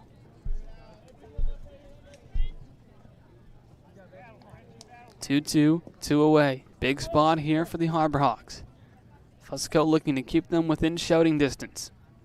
As mentioned, French with 2 homers on the year, both at McKeon Park against Hyannis.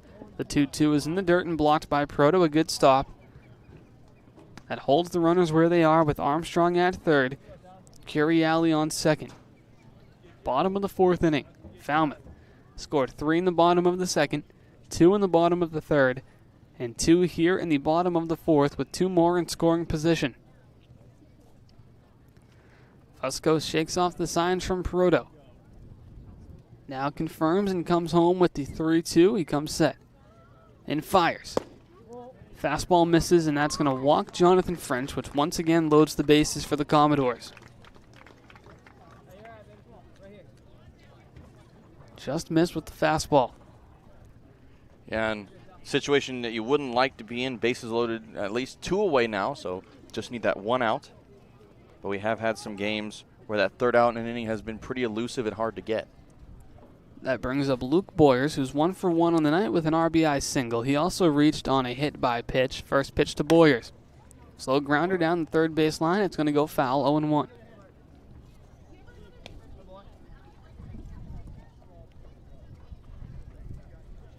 Sal Fusco looking to get out of trouble. Bases are loaded here at Guv Fuller Field. The 0-1 on its way. Breaking ball.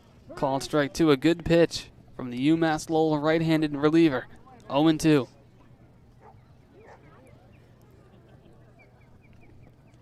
Boyer's the 9-hitter.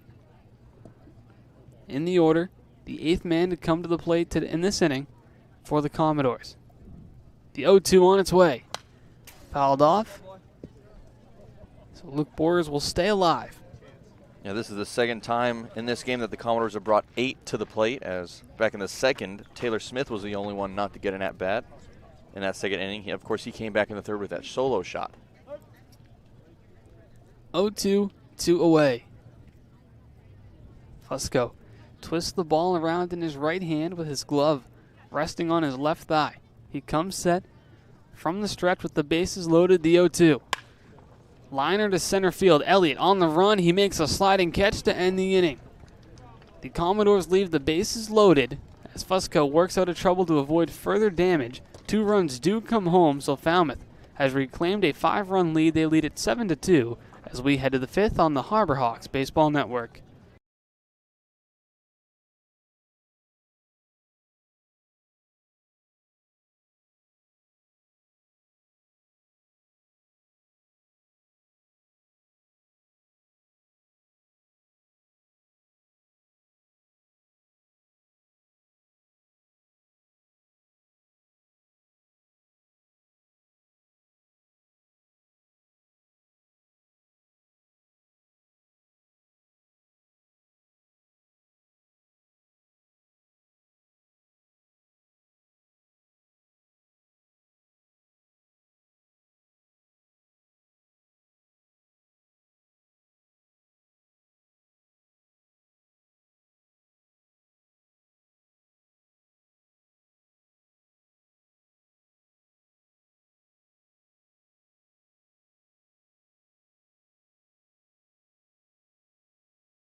Hi, my name is Gary Calhoun, and I'm the manager of the Hyannis Harbor Hawks, and you're listening to the Hyannis Harbor Hawks Radio Network.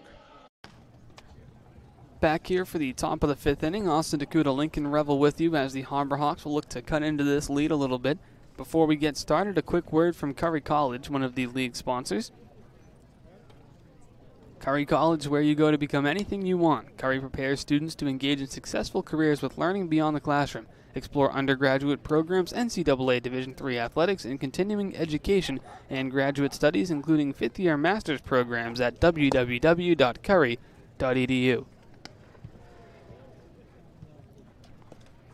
I will say, still, every time we read that Curry College read, I always think of any basketball game I've ever seen with Steph Curry in it, and it's always Curry, and it's just, you know, I think about that every time we read it.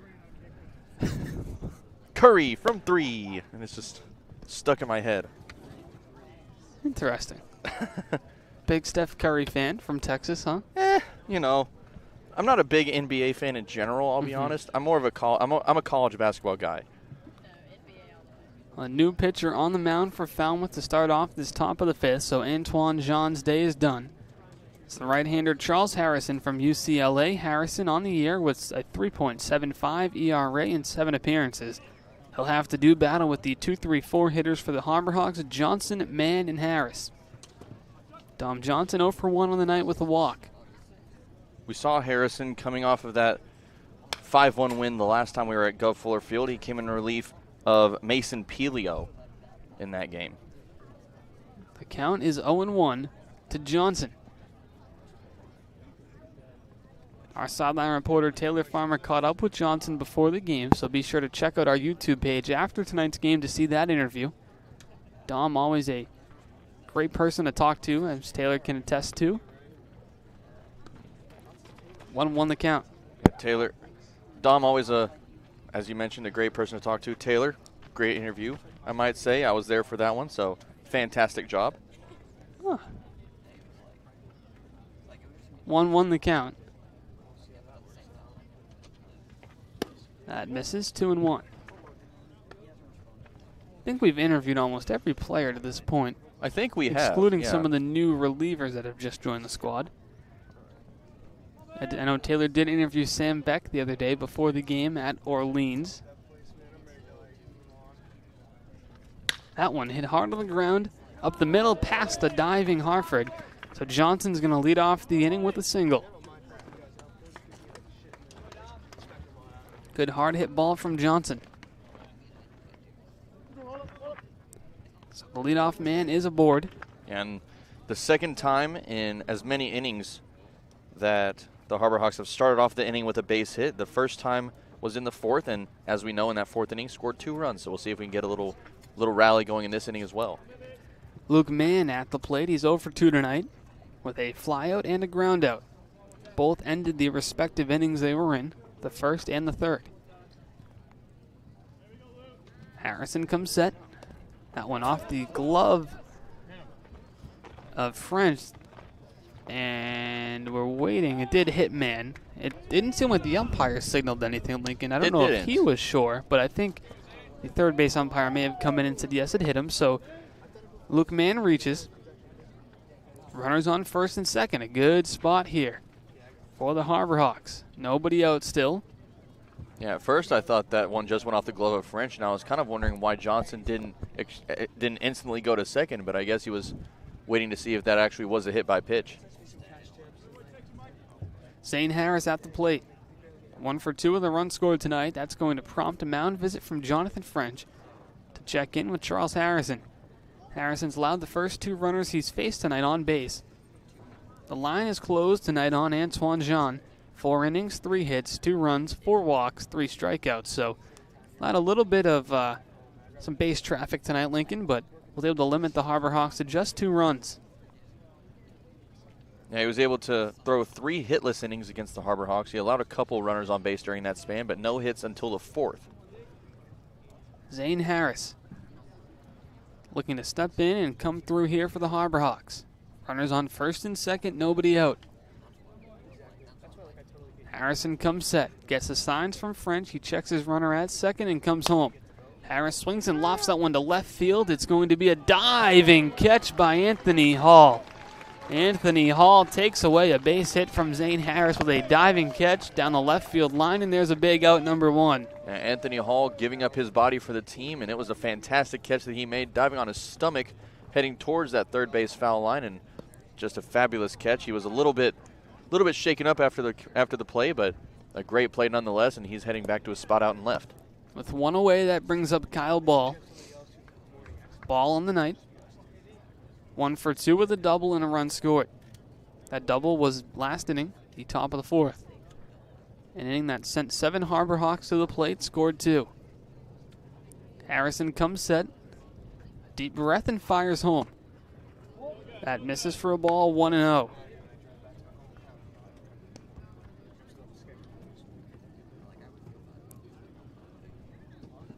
The count to Kyle Ball.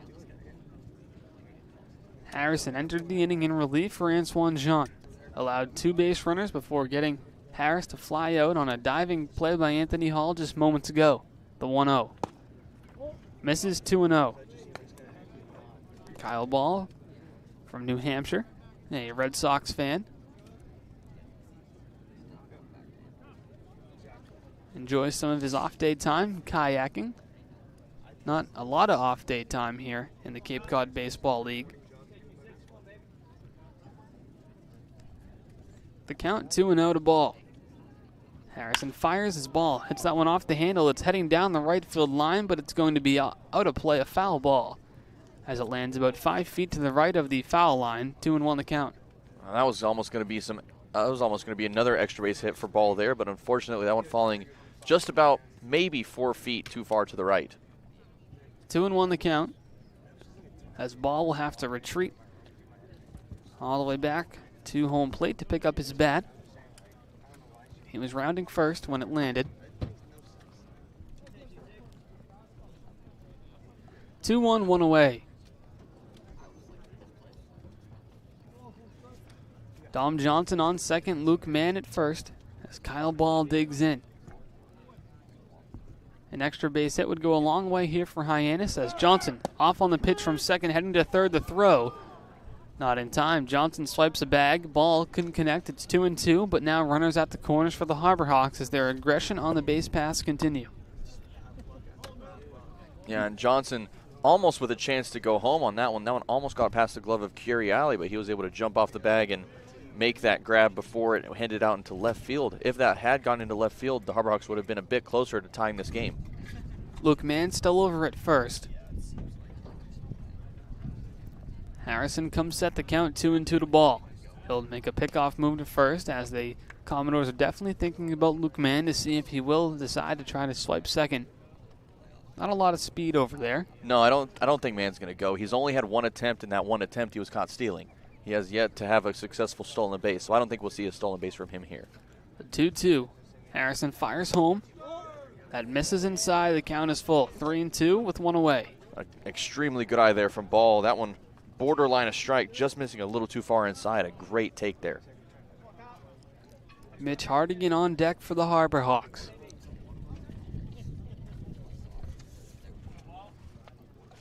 Top of the fifth inning. Full count. Harrison fires home. Mann's off on the pitch. Ball pops it out. It's drifting towards the Commodore dugout. Making the catch is Armstrong. He will not have a play as Mann slides back safely at first, but Ball is retired on the pop-up. Now that almost turned into a successful double play for the Commodores. Fortunately, Mann was able to get back just in time before the throw came in. There ended up being no throw from Armstrong as he knew he didn't have a chance to get Mann, but a good out there. He was running out of real estate, but he was able to keep with it and make the grab. That'll bring up Mitch Hardigan. He's 0 for 1 on the night with an RBI groundout and a walk. Harrison looking at the signs from French. He comes set to the glove, takes a deep breath, and fires home. That one misses. 1-0 to Mitch.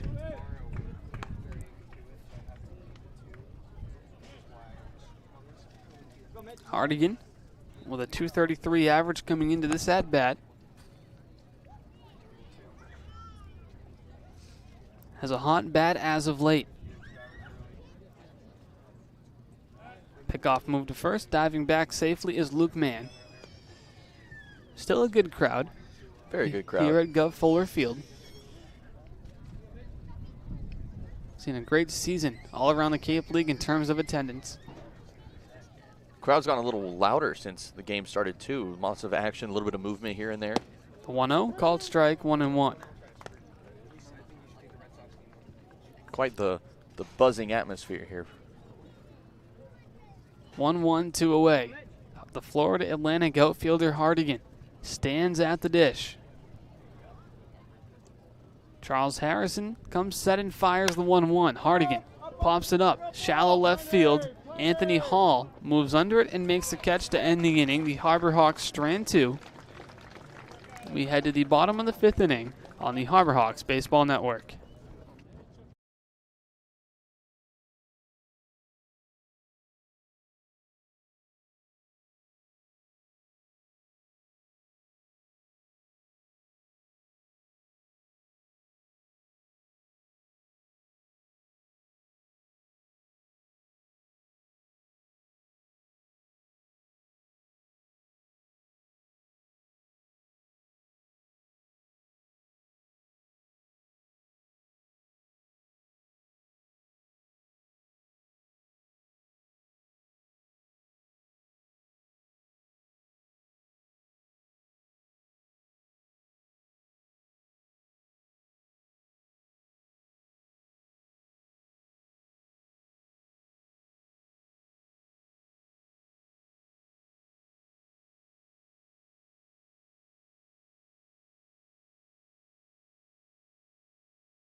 Hi, my name's Caden Rose. I'm an infielder for the Harbor Hawks, and you're listening to the Harbor Hawk Network. Bottom of the 5th inning, about to get underway from Guv Fuller Field. Before we begin, I'm going to pass over the play-by-play duties to my broadcast partner, Lincoln Revill. So, Lincoln, it's all yours. Take it away. Thank you very, very much, Austin. That's going to be a tough act to follow. Fantastic job tonight. Thank you. 0-1 now the count to Cody Colden as the 1-2-3 hitters are coming up to the plate here in the bottom half of the 5th for the Commodores. Sal Fusco back on the mound. He brings that one in high for ball 1. Brings the count even at 1. Colden 0 for 2 on his line. A line out, fly out, and he reached on a walk in the 1st. Ended up as part of a fielder's choice. That's 6-4 fielder's choice, and he ended up being stranded on 2nd. Count now at 2-1. He's done a good job defensively as well.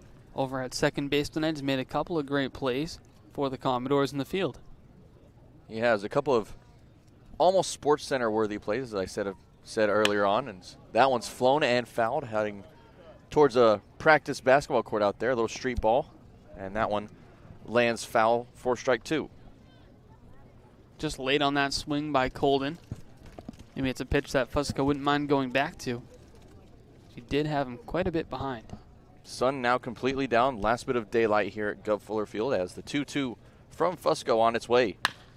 Lined opposite field out towards right. That's Johnson coming back near the wall, and he'll make the grab for out number 1. A long out number 1 there. As that one get off the bat in a hurry.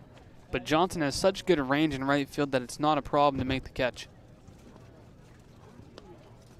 Good first out, and Johnson, good awareness there. He was close to the fence, but he was able to keep with the ball and stop just a couple of steps in front of that one. And with 1 away, that's going to bring Casey Harford to the plate. He's 2 for 3 with a pair of singles. He reached on a fielder's choice as well.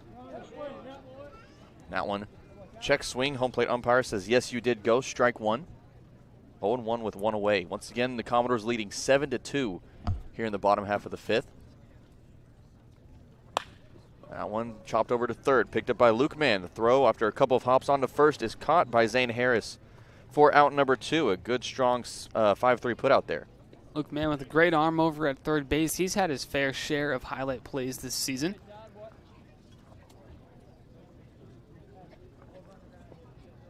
Now with 2 away after Mann's throw, that's Jace Borfin stepping up to the plate. Borfin sporting a maroon barreled bat, standing in that left-handed box as Fusco brings the first pitch home to him. He lofts that one out towards left. That's going to be Hardigan coming up a couple steps to make the grab for out number 3. 3 up, 3 down for the Commodores. The first time in this game that the first 3 have been retired as we head now to the 6th. Hawks trailing 7-2 on the Harbor Hawks Baseball Network.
My name is Gary Calhoun. I'm the manager of the Hyannis Harbor Hawks, and you're listening to the Hyannis Harbor Hawks Radio Network. Back here, top half of the 6th. That one lined and threw for a base hit over the head of Harford. Yeah, it's an inning. That's a leadoff single coming in for Ryan Proto. Oh, boy. Well, what a start to that inning, right? The Tottenham. Started that one off as a single for Ryan Proto. And on the first pitch as well, that's going to bring Caden Rose to the plate. The Harborhawks have been finding some success against Harrison. And that's their third hit against him since he's entered the ballgame. Unfortunately, they haven't put any runs across yet. See if they can compile something here and get the bottom of the order on for the top that's looming in the dugout. They've had the right start. Proto on first. Rose with a chance to get on base himself. He's reached base once after a walk in his last appearance as that one drops low for ball 1. Rose overall is 0 for 1. Ended up with a strikeout in his first at bat in the third.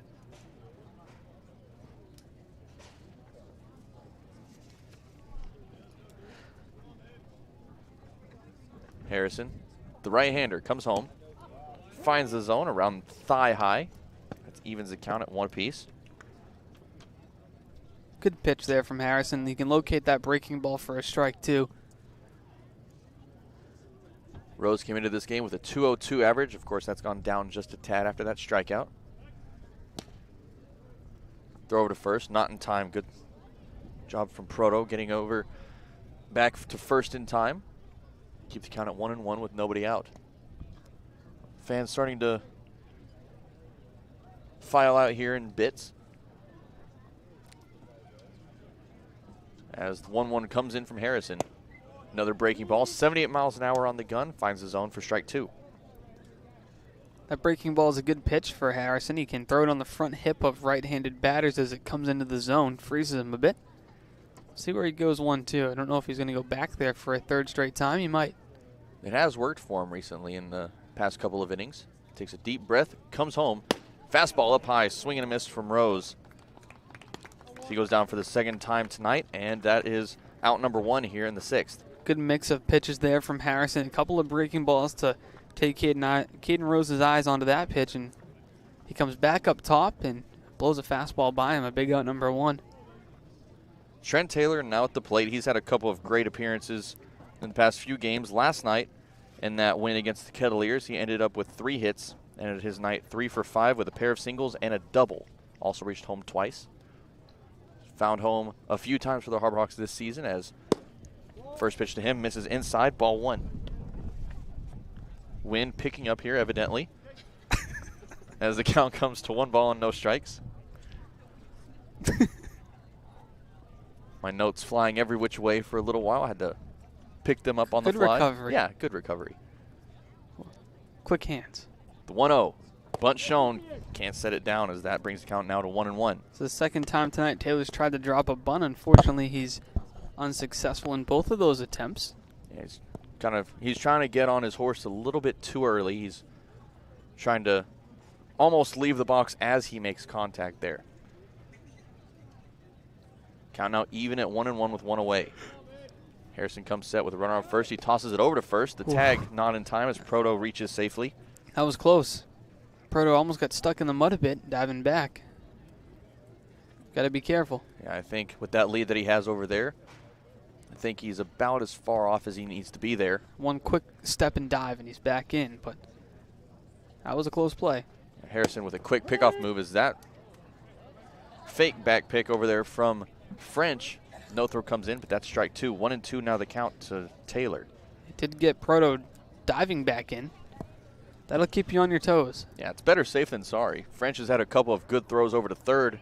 He'll be just as quick going over to first. Harrison with a breath, the 1-2. Line down the third base side, that drops foul. We'll stay at 1-2. Once again, Harborhawks trailing 7-2 against the Commodores. That's 2 runs, 5 hits, and an error for the Harborhawks. 7 runs on 9 hits. And no errors as of yet for the Commodores. Harrison gives the nod to French. Has his pitch ready. Here's the 1-2.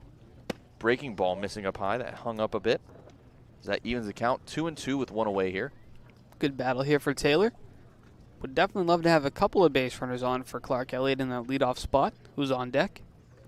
If Taylor can find base here, it'd be a nice chance for a one-out rally here with Elliott, Johnson, and Mann, the next three up. As the 2-2 comes in, he flies that one out towards center field. And that's going to be brought in by Boyers. It nearly hit the bird flying above the field. Did it really? Almost. The fans gave a big gasp and cheer, kind of, when it missed. Almost got it. We've seen plenty of bird interactions the last couple of days. We saw the goose delay in Orleans, and then that goose was rescued by a man in a bird costume who was the star of the show at Eldridge Park. Yeah, it was rescued for a short time. We learned a little while later that the goose did end up passing away a short time after that. Sad scene. It is, very sad. But it was, I'd have to say, it was fun while it lasted, you know? It was an the goose chase little, was fun. Yeah, it was. Goose was loose for a moment. Had a couple of players chasing after it. Could have been a dangerous incident if it had been a healthy goose. Count now at 0-1 from Harrison. Clark Elliott now at the plate, sporting his Michigan cleats. As the 1-0 comes in. Chops, and that hits off of his foot. They're going to toss it over to first, and the third base umpire over at second base does call foul. I was waiting for somebody to call it. Yeah. Chopped it right off his foot. He didn't even attempt to run to first. He was just limping his foot off. And the first and home plate umpire didn't say anything. Mm-hmm.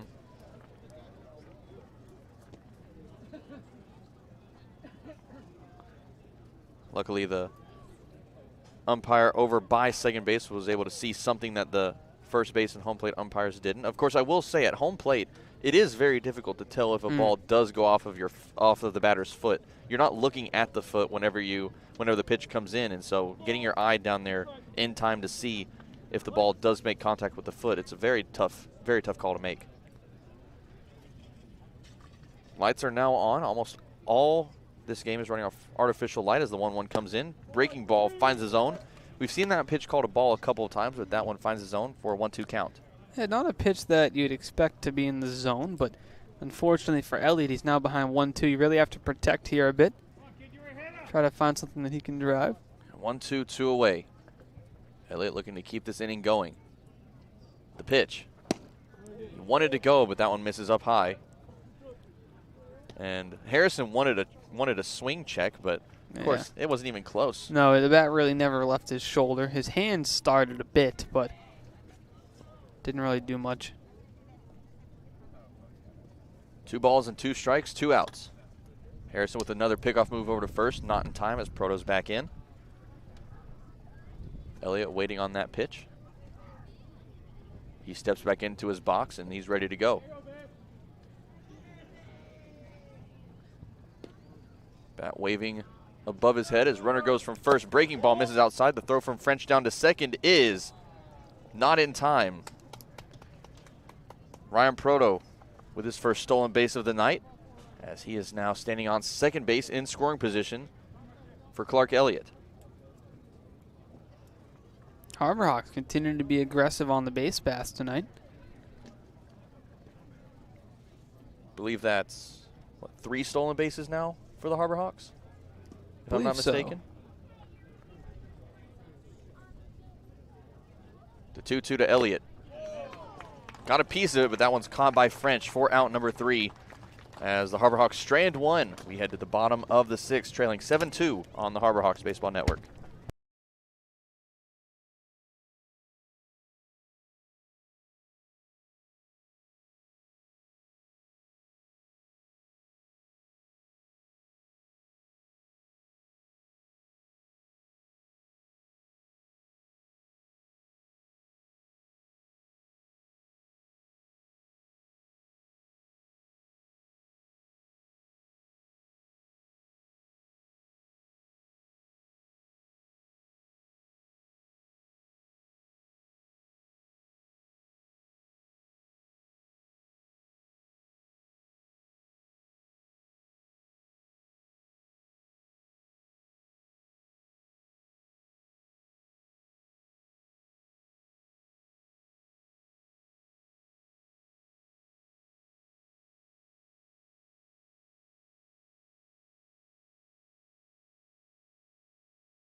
It's a tongue twister. Go ahead. My name is Mason Greer, third baseman from Missouri State, and you're listening to the Harbor Hawks Baseball Network. And Chris Armstrong starting that one off strong as he lofts that one into center field for a leadoff base hit here. He's now reached the base for the third time tonight at 3 for 4 on his line. Well, he's hitting the ball well. 3 singles tonight. Really seeing it out of the Harbor Hawks pitching, the hands of the Harbor Hawks pitching, that is. And a dangerous hitter now comes up in Smith. Taylor Smith, who has a home run earlier on in this inning, in this game, back in the third. Other than that, he's had 2 flyouts, one to right and one to short. Sal Fusco back on the mound as he brings the first pitch home. Breaking ball that finds his own, 4-strike 1. Beautiful pitch, came across about belt high to Smith, and it ended up dropping and being caught by Proto about ankle high.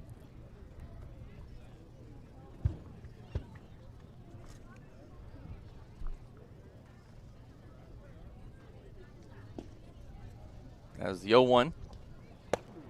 Another breaking ball, this one a little bit higher as that goes almost behind Smith. He had to duck out of the way of that one. That evens the count at 1.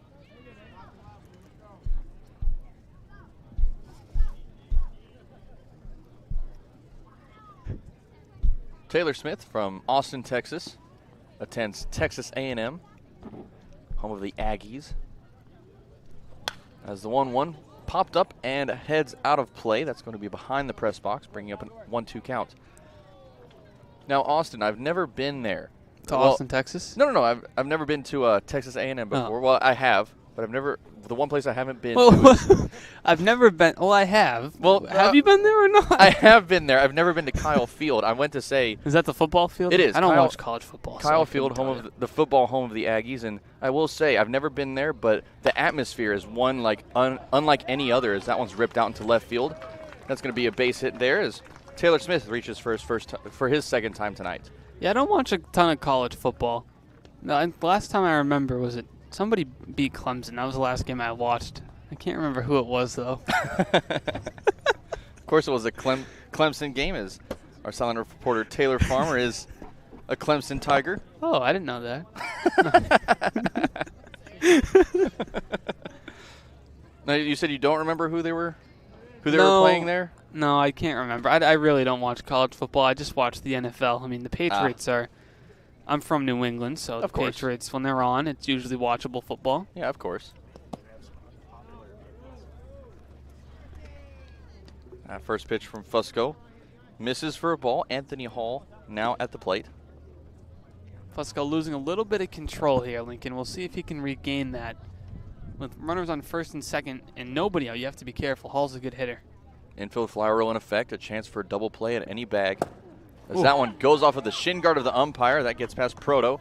Both runners will advance a base as the conventional double play now out of order. It looked like Proto was set up outside and Fusco missed inside. So by the time Proto could move his glove across the plate, he came up empty and just off the shin guard of the umpire. I mean, one place that he does have padding, so he's somewhat protected, but not the place you want to be hit if you're an umpire. You don't want to be hit at all flush with the ball at 90 miles an hour. Yeah. Now, you said you've umpired before, right? I did Meyers. I showed up. I had gear somewhat. Yeah. Like it was old catcher's gear. I'd throw a T-shirt over it and some sweatpants and go. Now, as far as doing Little League, a weird question, but where was your favorite place to get hit as an umpire? I don't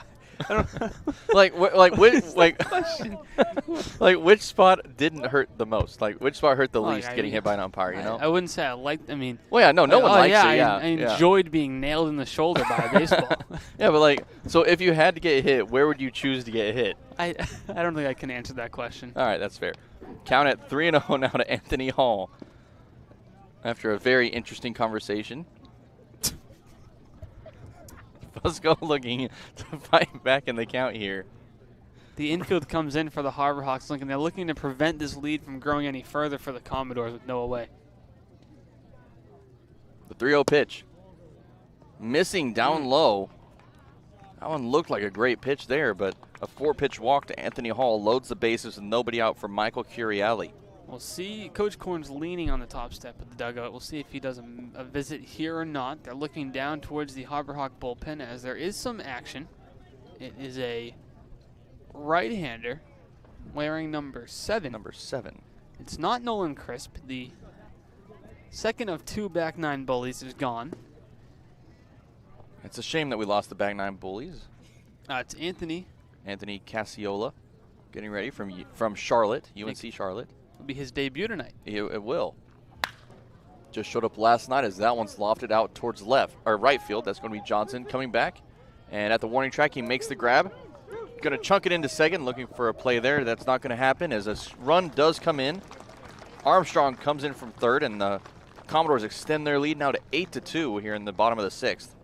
Well, Curiali does his job, hits that ball deep enough to score a run, and the Commodores have done a terrific job of coming through with runners on base, and they continue to drive in runs once they get the leadoff men of the inning on. I mean, 11 hits tonight. The Commodores are definitely on point. Now the Commodores currently sit in second place in the West Division behind the Bourne Braves, who have already clinched the division in the West this season. They've had a phenomenal season. They really have only 5 losses so far. Harbor Hawks almost handed them one. It did. The last time we played at Durham Park, ended up with an 8-7 walk-off loss to the Bourne Braves. That was where we saw Luke Mann make his pitching debut. 1 1/3 with no earned runs. Mm-hmm. And tonight he also had 3 hits, including a home run. It's at third base tonight for the Harbor Hawks. 1-0 the count. Fusco comes set. Jonathan French at the plate as the pitch comes in. Missing down low, bringing the count 2-0 now. Infield still in with runners on second and third. That's man at third, ball at short.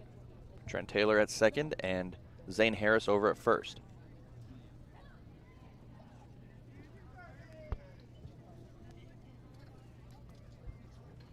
The 2-0. Gets past Proto. He tries to get to it, but that's going to score another run as Taylor Smith comes in from third. And the Commodores now lead 9-2. Yeah, no shot at Ryan Proto getting a glove on that one, and that was in the left-handed batter's box, a fastball that was yanked a bit. Trying to overthrow, I think, a little bit for Fusco. Yeah, he tried his best to get to it. He lunged after it, but he got there a little bit late. His glove came in just after the ball passed him. Count now at 3-0. Fusco needing to fight back here. Pitch comes in. That's a called strike. Count now goes to 3-1. Good job finding the zone there. Infield remains in, trying to eliminate another run coming across.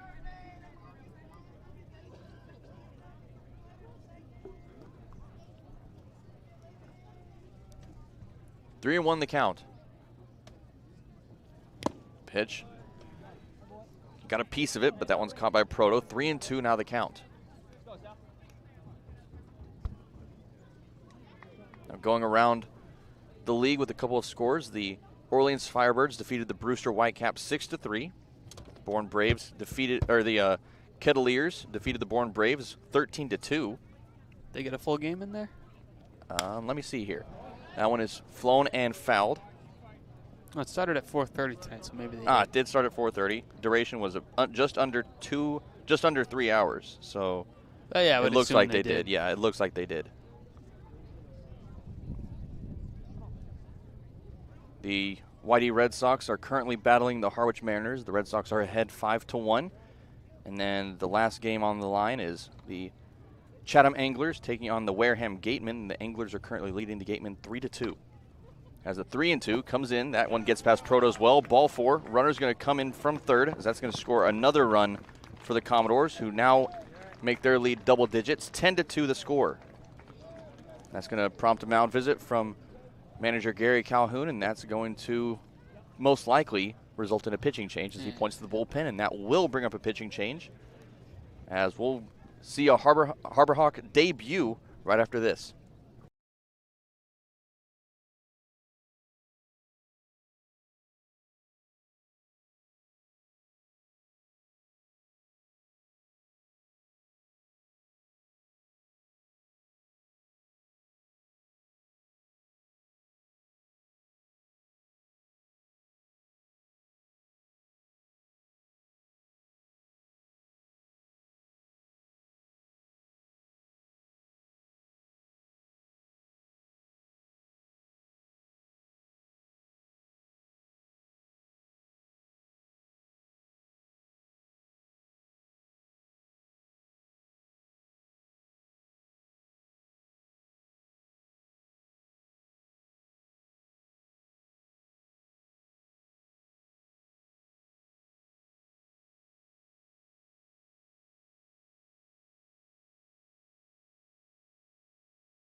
And we are back now, top of the the bottom of the 6th, that is.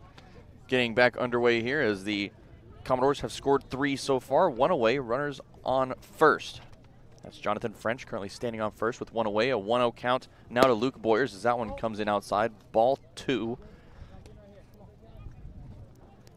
Now on the mound for the Harbor Hawks, making his season debut is Anthony Casiola, coming to us from UNC Charlotte. The Charlotte 49ers. He's a right-hander.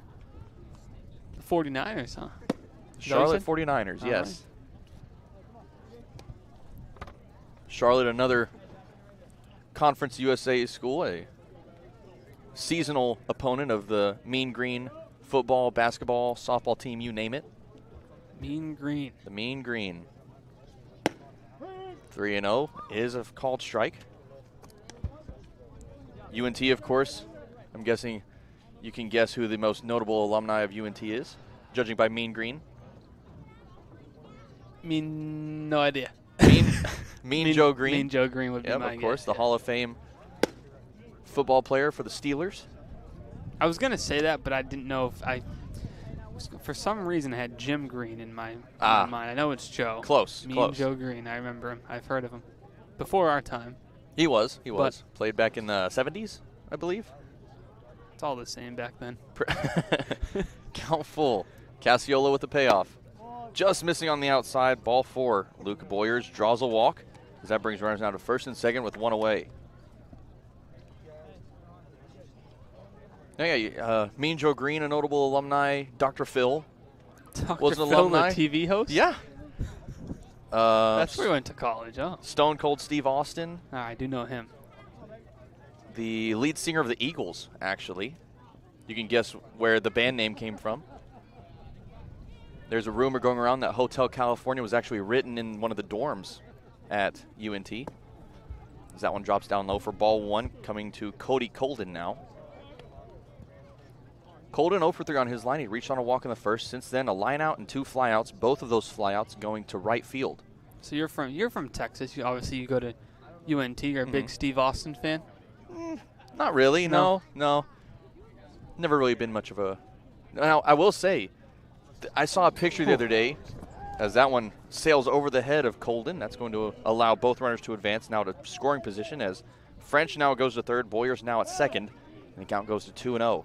I did see a picture a couple days ago of Stone Cold Steve Austin as a linebacker for the Mean Green. Played football before his wrestling days. There's so many athletes in every sport who've played multiple sports, you know. A lot of guys here have played multiple. I think Pat Connaughton was with the Harwich Mariners, and he just won an NBA championship with the Milwaukee Bucks. You are right. Yes, he did. Granted, Hyannis won most of that championship, but Pat Connaughton was actually a pretty solid piece all season long. Hyannis turned into a different breed for that. 50 points. Yeah, just an outstanding series from him. 2-0. That one's fouled off, bringing the count out to 2-1. Colden out at second base. He's had a couple of great plays there. He's got some pop, too. You have to be careful with him. 2 homers on the year. He's been late so far in all 3 times he's made contact tonight, going to the right side of the field, hit over to second, and then 2 over to right. A breaking ball. Called strike, bringing the count now to 2-2. Almost all of the Harbor Hawks position players who were on the original roster have a home run. Zane Harris with 1. Ryan Romano has 1. Luke Mann with 4. Clark Elliott with 1. Dom Johnson with 2. Mitch Hardigan got 1. Caleb Pendleton has 2. As a 2-2, swing and a miss. Colden goes down, and that is the first strikeout of the season for Anthony Casiola, and they're 2 away now. That's a huge punch out there by Casiola that helps you breathe a bit with runners on second and third. Now with 2 away, you can pitch to contact here, Lincoln. You don't have to worry about a run coming home on a ground ball. And a ground ball out, that is. During that time, during last night's game with Hunter Furtado, whenever he was up in the booth along with Cooper McKeon, they were telling me about just how relieving it is to have such a solid defense as the Harbor Hawks have, especially the outfield with Hardigan, Elliott, and Johnson out there tonight. But it seems like they catch everything out there. Yeah, they were saying that having such quick outfielders like they have it really helps that you can pitch to contact and know that your defense is going to do their very best, and they can cover a lot of ground to make those outs. Count now 0-1 to Casey Harford. Harford with a pair of singles tonight. He's reached home once as well. Casiola with the 0-1. That one's chopped over towards second. That's going to be picked up by Taylor. Toss over to first is in time for out number 3. And that's going to end the 6th inning as the Commodores add on 3. They extend their lead to 10-2 on the Harbor Hawks Baseball Network.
Hi, my name is Gary Calhoun. I'm the manager of the Hyannis Harbor Hawks, and you're listening to the Hyannis Harbor Hawks Radio Network.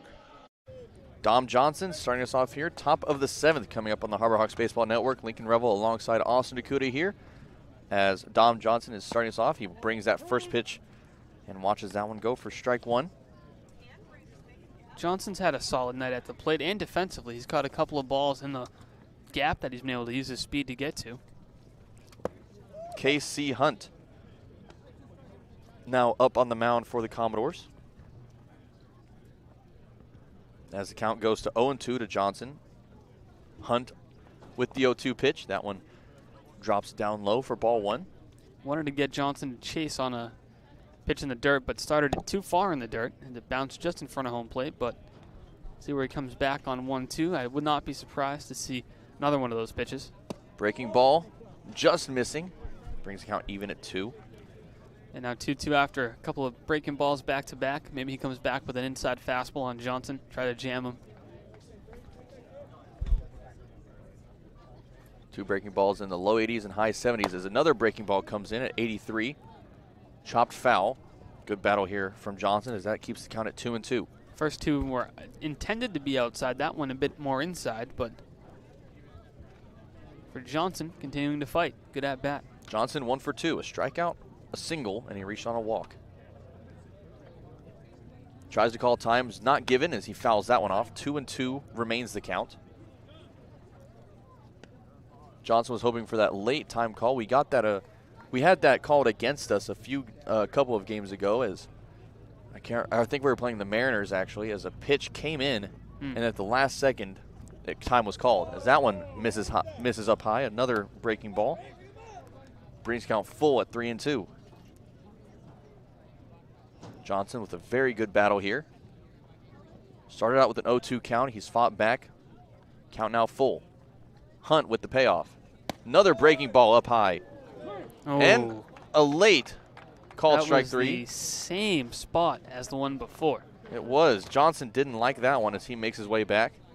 That's not, I mean, if you're going to call the previous pitch in the same location a ball, that one has to be a ball as well. Even if you missed the one previously, even if you think the one before was a strike, you missed it, you called it a ball. You can't come back and call that one a strike. Yeah, at least for that at-bat, it has to be a ball. Tough one to go down on. For the next at-bat, maybe it'll go back to being a strike because you know you missed it, so you make that correction. But for that at-bat, it has to be a ball the whole way through. One.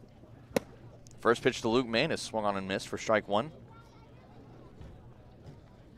Mann 0 for 2 still. Fly out, reached on a fielder's choice, and he got hit by a pitch in the 5th. Ended up getting stranded on first as the next 3 all were flyouts. 2 to left end, 1 to first. Mann makes a lot of contact at the plate, especially lately. He's been putting a ton of balls in play to the outfield. The 1-1 from Hunt. Flown foul. It's going to head into the trees. As that brings the count now to 1-2. He's a good 2-strike hitter as well, Lincoln. Wouldn't say he necessarily shortens up his swing a lot, but he still is able to put the ball in play a ton. Lines that one opposite field into left. That's going to drop for a base hit as Mann gets his first hit of the night here in the 7th as he's on with a 1-out single. Yeah, just continues to hit the ball well into all fields. Didn't try to do too much with that one. That's what you have to do on 2 strikes, and he doesn't necessarily shorten the swing a ton, but doesn't try to kill the ball with 2 strikes, just takes it the other way. A good piece of hitting. Yeah, Luke Mann hasn't gone down on a strikeout since last night's game, that first at bat. Since then, he's reached base, or he's made contact in 8 straight appearances. Zane Harris now at the plate. Pitch comes in. That one misses down low for ball 1.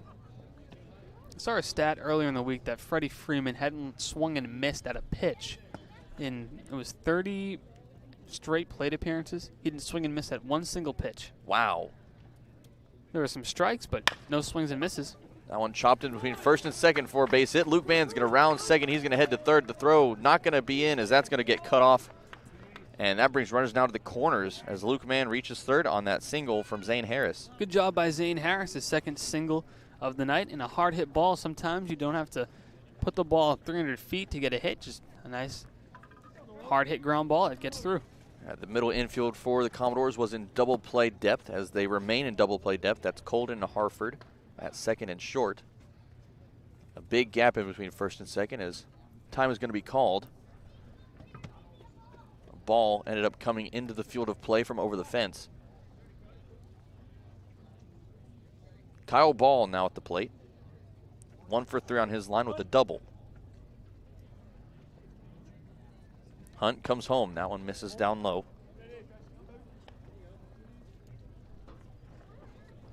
Dom Johnson went down looking to start this inning off on a controversial breaking ball, to say the least. Since then, Luke Mann and Zane Harris both reached on singles. The 1-0. That one misses low as well. 2 balls and no strikes now the count. Good patience by Kyle Ball. There's a reason he leads the team in walks. Really knows how to work the count. Doesn't really swing at anything that's not a strike. Ball, as Austin mentioned, leads the team in walks with 19. He's also been hit by a pitch once. Now the team leader in hit by pitches, of course, Luke Mann with 5. Count now at 3-0 to Kyle Ball. Chance to load the bases here. Austin, red or green on here? Quickly. Oh, red. All right, fair enough. You were right. Red light as the count goes to 3-1. Question came in a little bit late. I would have said red light either way. Yeah. There are certain situations, you know, in different, if you're called strike, brings count full 3-2 now. If you're on the Commodore side of things and you're up 10-2 and you get maybe, like, I know people say the unwritten rules don't swing at 3-0, but If I'm up by a couple of runs in this situation, I'm swinging the bat on 3-0 if it's in the zone. If I'm looking, inside fastball and there's an inside fastball, I'm swinging.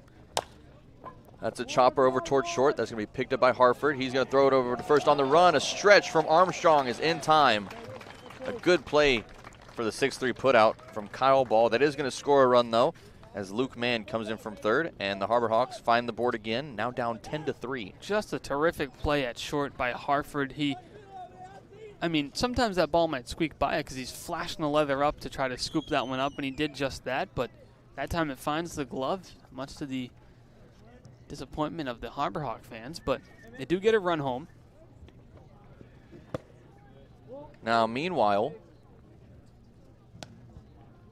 again, the Harbor Hawks have scored a run.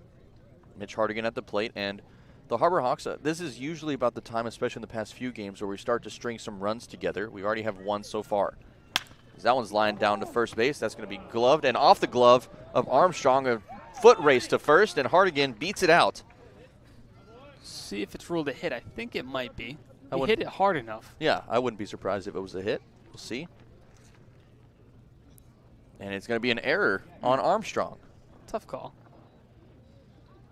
It did go off of his glove, but it did scorch that ball. I think it was too hard. I think it was too hard hit to be ruled an error. You had to have some very effective reflexes in order to glove that one down. But runners on the corners now with 2 away. Ryan Proto's been swinging the bat well today. He really has. Proto has 1 for 3 with a single. He ended up reaching second in that one. Other at-bats resulted in a fly out to left and a drop third strike as he chops that one over to third. That's going to be gloved by Curiawi. To throw to second is just in time for out number 3. That's going to end the inning. Harbor Hawks add 1. They trail 10-3, heading to the bottom of the 7th on the Harbor Hawks Baseball Network.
Hi, my name is Gary Calhoun. I'm the manager of the Hyannis Harbor Hawks, and you're listening to the Hyannis Harbor Hawks Radio Network.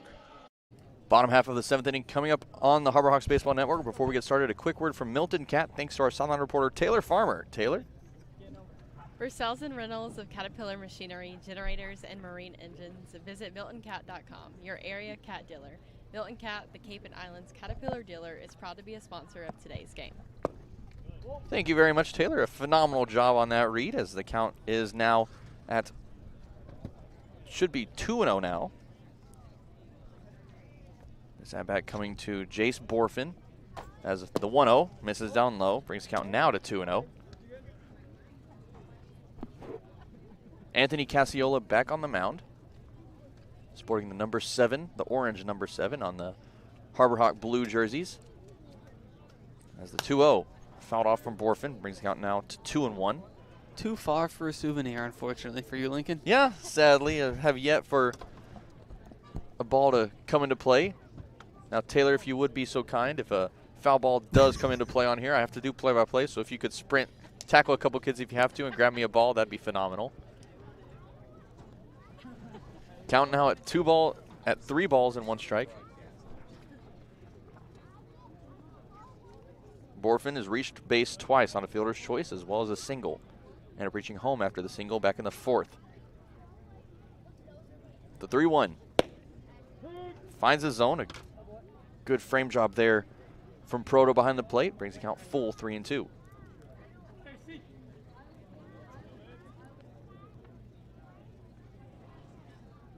Cassiola looking for his 3rd straight retired as that one called strike 3. And Borfin goes down looking. Nice pitch there from Cassiola. Froze him on the fastball at the knees, and nice spot to go to on 3-2. Beautiful second strikeout for Cassiola overall. First strikeout of the inning, as with 1 away, Chris Armstrong steps to the plate. Armstrong with 3 singles on his line. He's 3 for 4 overall. Pitch comes in, misses up high. Count moves now to 1-0 with 1 away. Breaking ball, beautiful pitch there, evens the count at 1. Once again, 1 out, nobody on. The Harbor Hawks trailing 10-3 here in the bottom of the 7th. Harbor Hawks usually a late inning team. We'll see if they can get a rally going here, as that's a big swing and a miss there from Armstrong. He can't find it. 1-2. Terrific breaking ball there, as he was way out in front of that one. Swung through it. If he could have made contact with that breaking ball, it would have gone right off the tip of the bat and would have resulted in a weak dribbler. I doubt it would have crossed the pitcher's mound. The 1-2. Fastball just on the outside. 91 miles an hour on the gun. A big, big difference from that breaking ball we just saw. That brings the count now to 2-2. Cassiola almost with his 3rd strikeout and 4 at-bats. As the 2-2. Breaking ball misses up high, left hanging a bit as the count becomes full 3-2. So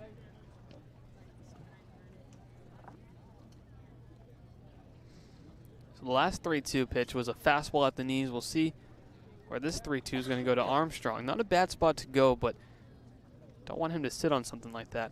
The payoff. Chopped a high chopper over to first. That's going to be picked up by Harris. Toss over to first base where Cassiola is waiting for it. Is in time for out number 2. That ball was hit so high in the air. Cassiola had time to get over to first and wait like a first baseman for the flip from Harris by the time it landed in the glove of Harris on the chop. And that one bounced just in front of the grass near home plate and then took such a high hop that it ended up coming down to Harris almost like a pop-up. A monster chopper down that first base side. And with 2 away, Taylor Smith steps to the plate now. That's now 4 straight retired for Cassiola. Smith with quite an eventful night. He's 2 for 4, pair of flyouts, a home run and a single. First pitch stopped by Proto. That one's in the dirt. Proto's been pretty good at the plate all night. He's had a couple go by, but a couple of those weren't his fault. He was set up on the outside or on the inside for a couple, and then that one ended up being thrown a little too far in the opposite direction. But overall, he's been pretty solid behind the plate tonight. Count now 2-0. Cassiola going from the stretch here with 2 away, no runners on. So he comes set, glove near his ear. Comes set and goes. That one misses for 3-0.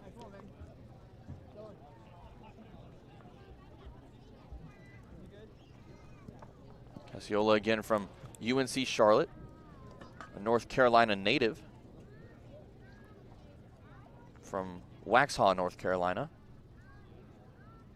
As the 3-0 comes in, finds the zone for strike 1 on the outside part of the plate, that is. Good pitch to come back in the zone there. Cassiola looking to make a comeback here. 3-1 the count with 2 away. Very much a hitter's count coming up to Smith. Or, excuse me, yes, it is Smith as he lines that one down the third base side. And that is going to be just foul. one of our game day operations kids, Jack. He's probably, was he 20 years old? Probably 20, 21. Battling for that foul ball amongst a bunch of 9-year-olds. I think he has came one. Up empty. Yeah, I think he has one already. He does. He came up empty there, though. He's just standing there waiting for one to come up. Poor guy. Third batter in a row, Lincoln, that he's gone 3-2 on. The first two he's retired. Payoff once again. Fouled. That's going to keep the count at 3-2. 2 away now. Very late on that one. It was 91 on the hand. It just able to check the swing to foul it off. Good pitch there. See if he goes back to it. Casiola definitely racking up those pitches early.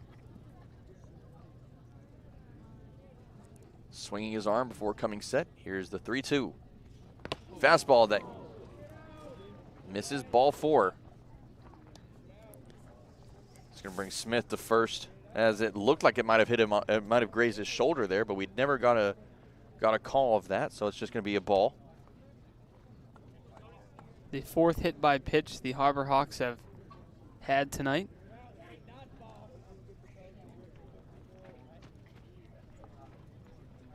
That one just a fastball up and in on 3-2. No intent, obviously, with any of these. No, yeah. There's no bad blood between any of these players this year. I mean, usually there's never in the Cape League. It's not like you know, everyone here has the same goal, which is to just improve their long-term draft stock, I'd say, and become better baseball players when you go back at college. So there's not really, like, you don't see the rivalries in the MLB. Obviously, there's rivalries between teams, but none with the intent to injure anybody. Just a fastball that gets away here or there. Yeah, it happens to the best of us. Count at 1-0 coming up to Anthony Hall, as there is action in the Harbor Hawks bullpen once again.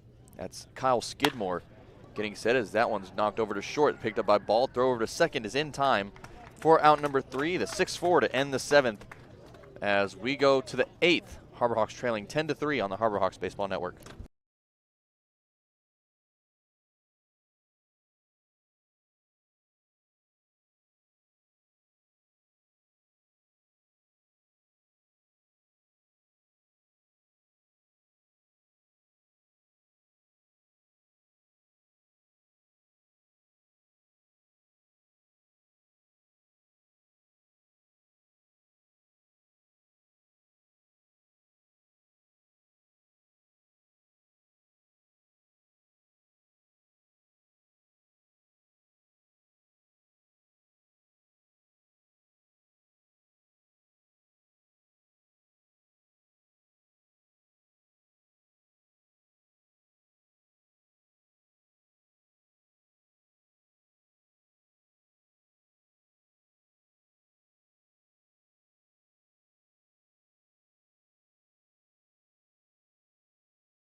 I'm Hunter Furtado, number 5, left-hand pitcher from Wake Forest.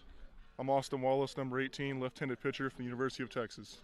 And you're listening to the Harbor Hawks Baseball Network. Harbor Hawks Baseball Network here for the beginning of the 8th inning, as Caden Rose set to start us off. It'll be followed by Trent Taylor and Clark Elliott, the 8, 9, and 1 hitters coming up, as Rose watches that one go low for ball 1.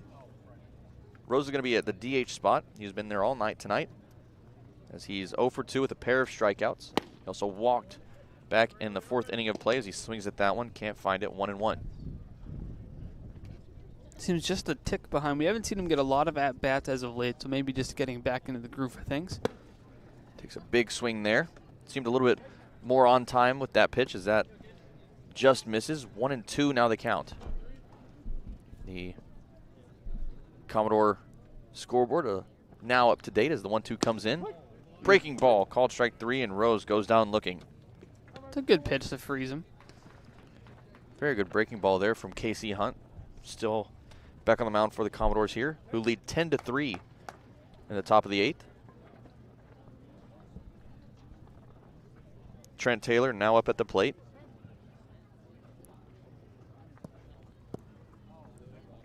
Taylor 1 for 3, a single in his 4th inning at bat. Ground out and a fly out as well. First pitch to him, misses for ball 1. Count at 1-0 with 1 away. Putting the ball in play is Taylor. Doing a nice job making some contact. And I like him in the 9 hole because he got good speed, too, for the top of the order. Always like that with teams. You know, maybe Taylor has a good enough bat to bat 7 or 8, but you put him at 9 because he's got good speed to set the table for when Elliott and Johnson get up.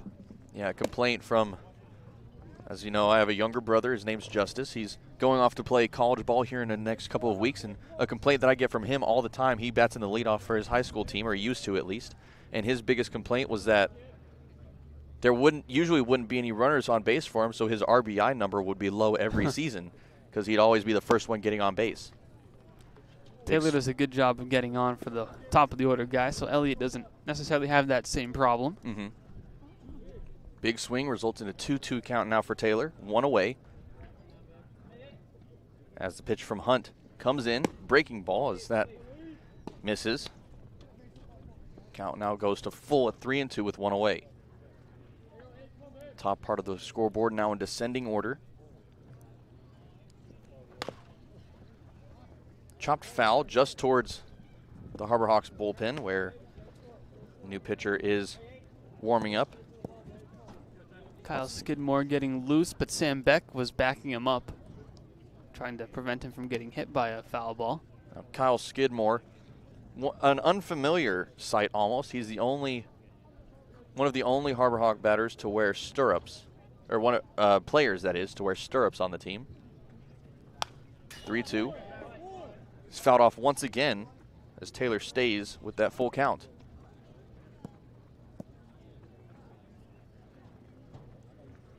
Big battle brewing here from Hunt and Taylor. The payoff once again. Called strike 3 on the breaking ball. Back-to-back strikeouts, both of them backwards for Casey Hunt, and they're 2 away.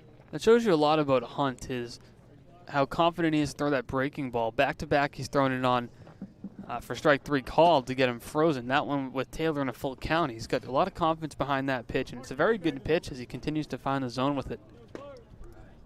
So now 2 away after back-to-back strikeouts for Clark Elliott. Elliott has a strikeout of his own in the 6th. Other than that, a fly out, ground out, and he reached on a walk, resulting in an 0 for 3 night as that first pitch misses for ball 1. Now, Austin, as you mentioned earlier, Elliott has reached base in, did you say 16 straight? 16 straight ball games. Ooh, there's a foul ball for you, but it's on the other side of the fence, close. Unfortunately. Very close to hitting over here. I'm just waiting for the one that ends up dropping in the perfect spot just next to the canopy here where we are. I can just reach my arm out and grab it. The 1-1 grounded over to second. That's going to be picked up by Taylor, by Colden. Throw over to first is in time for out number 3. That's going to end the top half of the 8th as the Harbor Hawks go down in order. We head to the bottom of the inning, trailing 10-3 on the Harbor Hawks Baseball Network.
It's a tongue twister. Go ahead. My name is Mason Greer, third baseman from Missouri State, and you're listening to the Harbor Hawks Baseball Network. Bottom half of the 8th coming up on the Harbor Hawks Baseball Network. Lincoln Revill alongside Austin DeCouta here with you for the entirety of this game. Now the remainder as we are in the bottom half of the 8th. Due up is going to be Michael Curiali, Jonathan French, and Luke Boyers. As that first pitch high and away. This is for ball 1.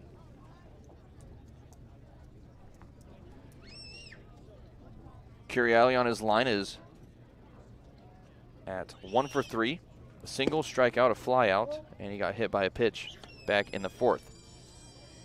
Count now goes to 2-0 on him as this is going to be Kyle Skidmore now on the mound. Skidmore, a local pitcher from Franklin, Massachusetts. He went to Hofstra, now at Gardner-Webb, where he'll be at grad school.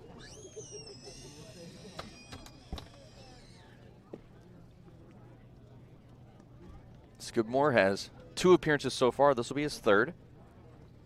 In an inning and a third of pitching, he has 1 hit, allowed 1 run, has walked 1, and also struck out 1, as that evens the count at 2-2. A little bit of everything. You'll see a fastball, a slider, and a changeup from Skidmore. See what he brings home for the tiebreaker. Here's the pitch. Breaking ball at 79. That one gets him swinging for out number 1 and strikeout number 1 for Skidmore. It's a good pitch there to get a tough hitter, and Curiali. He's given the Harbor Hawks some problems tonight. Curiali has gone down swinging for the 2nd time tonight as Jonathan French steps up. French 0 for 2 on his line, reached on a fielder's choice, had a fly out in the 3rd, since then has walked twice. First pitch from Skidmore is fouled off, bringing the count now to 0-1. Daylight now absent here at Guv Fuller Field. We're running a fully on artificial light now. Now tomorrow night's game, which will be in Catuit, will not have daylight, so we'll see if we can make it a full 9 innings there. That will be a 4:30 start time. And hopefully it has daylight, because if it doesn't, we won't have a game. Well, I mean, like for the full 9, you know? I hope so. Because last game we played there at Catuit ended up after only 6 innings.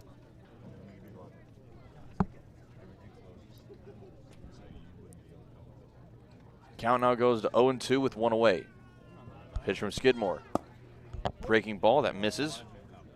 Count now goes to 1-2 with 1 away.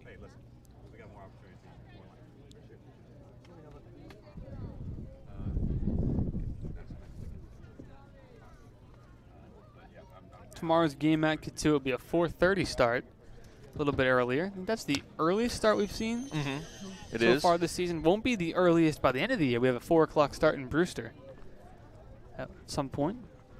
It's next week, that game. I think so. That's our last game, isn't it? Wareham's the last game on Wednesday. That's a 6:45 because they have lights. But we're in the home stretch here. We are. I looked before this game. This will be, excluding this game since it's just about over, we have 7 games left. Wow. It's gone by quick. It has, very quickly. We've had only 3 rainouts so far. Knock on wood, we have no more. Not too bad. No, not bad at all. We've had a few that we thought may get rained out because this has been the rainiest July in almost the history of Massachusetts. It's been rain almost every day. I'm sure that all the teams around the Cape are going to have to invest in some diamond dry by the end of this season. I think they used all of it. Yeah, you're right. I think they're going to have to invest by stocking it. It's definitely helped them out this year.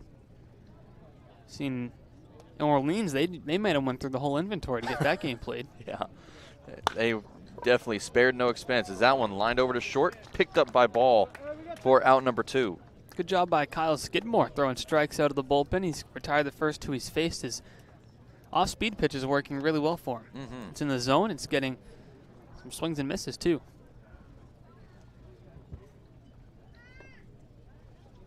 The pair of Kyles responsible for that second out. As with 2 away, Luke Boyers is going to be up at the plate. He's been hit by a pitch. He walked. Has a single and a fly out as well. As he takes a little half swing there, a little check swing, but he makes contact and fouls it off. 0-1 the count. Such a good pitch. It gets you out in front thinking about swinging on it when you realize it might not be in the zone. And that's why you saw the half a kind of excuse me type of swing there by Boyers. Now, in your baseball career, you played a little bit. Did you ever have one of those where you sort of took a little check swing and then ended up making a unwanted contact? Yeah, I mean, it happens a couple of times here and there where you don't really want to go around. You're just hoping when you do check your swing like that, it doesn't end up a fair ball. 0-1 from Skidmore comes in, swing and a miss. Brings up a 1-2 count. Now, there was a point in my career where I ended up taking a half swing at a curveball one time, and it bounced off the ground and then made contact with my bat.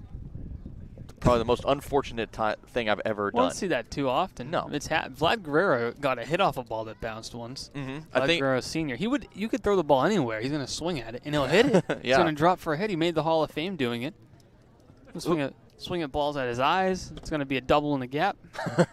Good luck getting him out. 1-2, misses in the zone, 2-2 the count. Now, who was it there was one player that at one point he had a ball that was so far outside that he threw his bat at it and Probably made contact Vlad. and he got a base hit off of it. My guess is Vlad. I mean, it could have been somebody else, but Vlad Guerrero Sr. was just anything, swing at it. That one's a high, long drive out towards left field. That's going to be hard again. Coming underneath it to make the grab for the third out. A loud third out there as the Commodores go down in order. We head to the ninth. Harbor Hawks with their last chance after this on the Harbor Hawks Baseball Network.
Hi, my name is Gary Calhoun. I'm the manager of the Hyannis Harbor Hawks, and you're listening to the Hyannis Harbor Hawks Radio Network.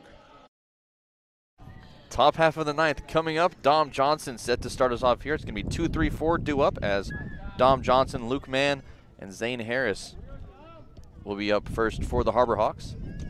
New pitcher on the mound for the Commodores is Levi Wells. Brings that one home. That's going to miss for ball one.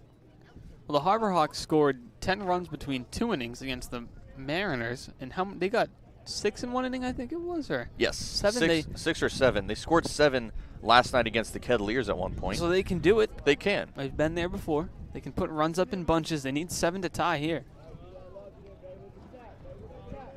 Sounds crazy to talk about, but with a team with so many runs coming across the plate as of late, it's not necessarily crazy. Yeah, I think in the past 3 games we've scored, how many has it been? 43 runs? I believe that was in the the total. past 3 games. So the bats have been on fire tonight, or the past few games. Tonight we have 7 hits. That's still, so it's not a bad game. Yeah, I mean 7 hits can win you some ball games. Unfortunately, not tonight so far. Don't count them out just yet. Yeah, we're gonna need more than 7 hits though, but so 7 won't be enough to win it, but we'll need a few more, unless a lot of walks end up coming in from the Commodores. The count now at 3-1, so a chance to start off with a walk here from Dom Johnson. A hitter's count here as the pitch comes in. That finds his own for strike 2. That's going to bring the count to full. Johnson has reached twice. He got walked and has a single, has been fanned twice as well. Count is full. Wells from the windup. He's on the right-handed side. Here's the pitch. Called ball at near the knees as Johnson reaches to start us off. Commodore dugout didn't like that one, but it's a good call, just below the knee. Very close pitch, though. A good take there from Johnson. Now Luke Mann stepping up to the plate, who has a single in his last appearance. Also reached home, the lone run in the 7th inning that gave the Harbor Hawks that third run. On his lineup overall, he is 1 for 3. As Wells now from the stretch, he's bent over at the waist. He comes set. First pitch misses too far outside. 1 ball. No strikes to count.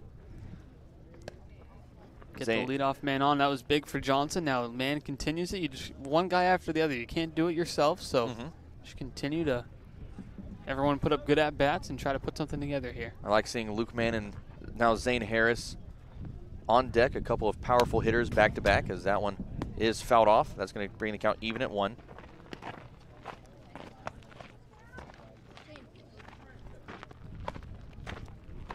Harris is going to pick that foul ball up himself, tosses the bat boy. A good team effort there.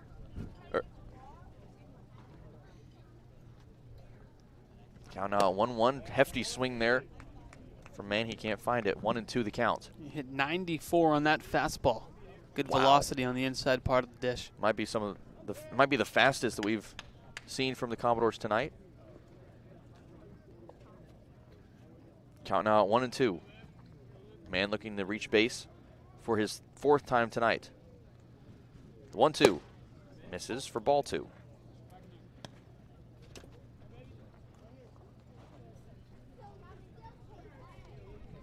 See if he goes back breaking ball here. We've seen a couple of fastballs.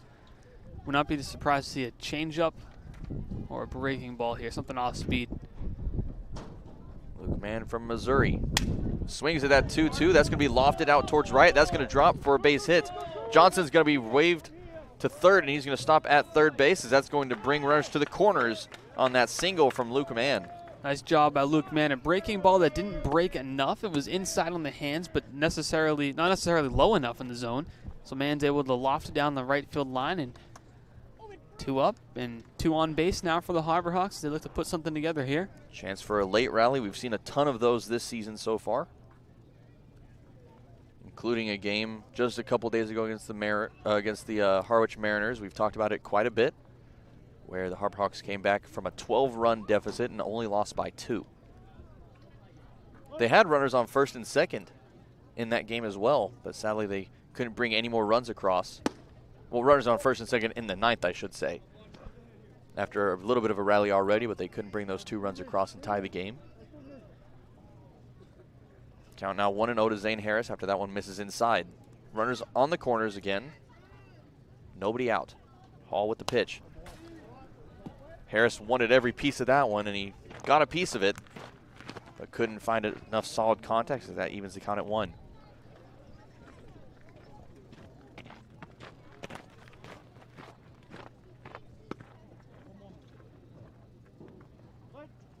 Johnson with the lead over at third.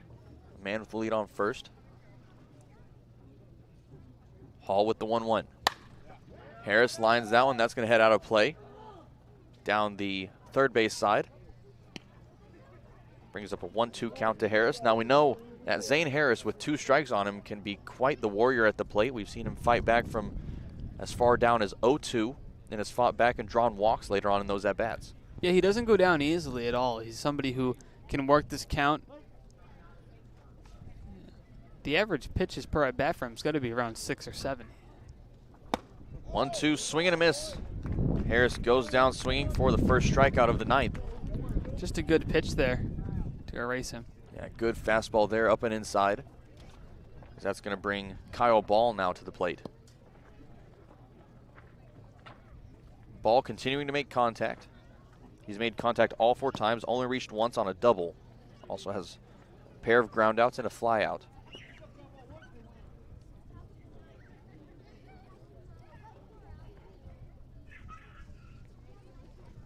Pitch from Wells, finds the zone. 0-1 the count, 1 away.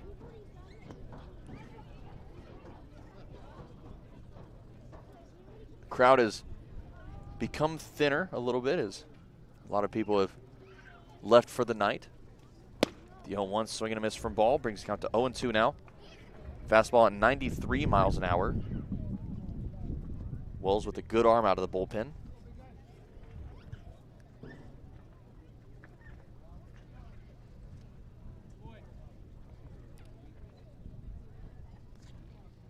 The 0-2 to Ball. Chopper over towards short, picked up by Hartford. That's off of his glove. That's going to score a run. Luke Mann's going to head on to third. And that's going to bring runners to the corners with 1 away as Johnson comes in. And the Harbor Hawks trail 10-4 now. Get a run. Good job by the Harbor Hawks. Nice piece of contact by Kyle Ball. A hard hit ball, and good things will happen for you. We'll be able to hit Lincoln. Go down as a hit. Wow. Yeah. Interesting. Yeah. Kind of expected that one to be the error and then the one off first to be right. A hit, but vice versa it seems as Mitch Hardigan now steps to the plate. That one gets past French. Mann's going to come in from third and score a run. And the Harbor Hawks now within 5. Continue to chip away a bit here. You can do a lot with 1 out. And another runner in scoring position. Just continue to put up good at-bats and battle. Now you know, Austin, those 7 runs we scored against Catuit the other night, last night actually, all 7 runs were with 2 outs. They can do it. So big chance here. They're a good ball club. 2 outs. Better situation here with only 1 as the count as 1-1 to Hardigan. He's reached base twice on a walk and an error. 1-1, a big swing there. You can't find it. 1-2 the count. It's an electric fastball. 92 that time. We saw 94 earlier, but definitely a tough pitch to hit.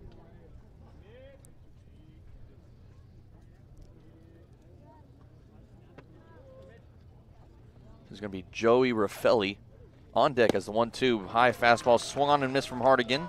He goes down for out number 2. Just a good fastball. Really tough to hit that pitch because you usually don't expect to see it 3 times in a row, and that's what we saw there. And I think Hardigan, after seeing it and swinging on 1-1 and missing on it, he wasn't expecting it again there, but unfortunately for him, the fastball came again.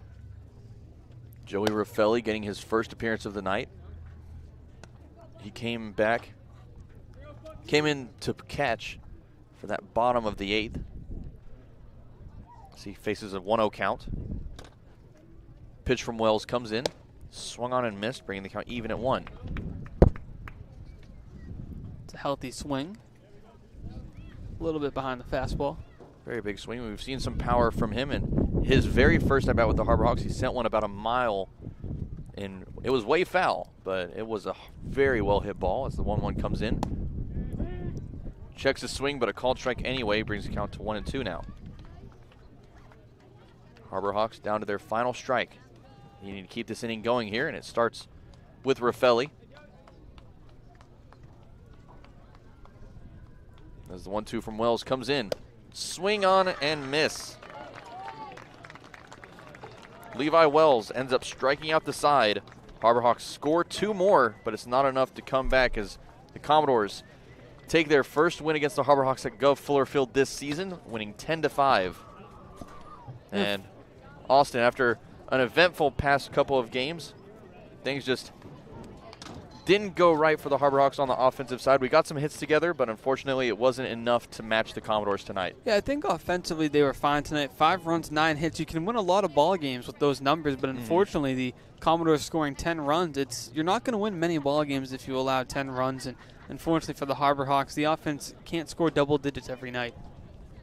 Yeah, and the walks as well, free bases. We've said it a couple of times this season, and the free bases once again proved to be a little bit more than we would have liked it, as by about midway through the game there were more than 5 walks, 5 free bases given in total. And, you know, that's something that to win most games, you really have to keep that number down, and it's something that we just couldn't do as well tonight. Yeah, we'll see how they bounce back tomorrow. It's important to have a short memory and try to go back tomorrow and keep the bats going. Yep, the Harbor Hawks will take on the Cotuit Kettleers tomorrow at Cotuit for the final time this season. Once again, that'll be a 4:30 start time here on the Harbor Hawks Baseball Network. But for now, that's going to do it for us from Guv Fuller Field. For our Director of Broadcasting, Harrison Meyers, our producer, Matt Noah, our live reporter, Taylor Farmer, and my broadcast partner, Austin DeCouta, I'm Lincoln Revill saying good night and God bless.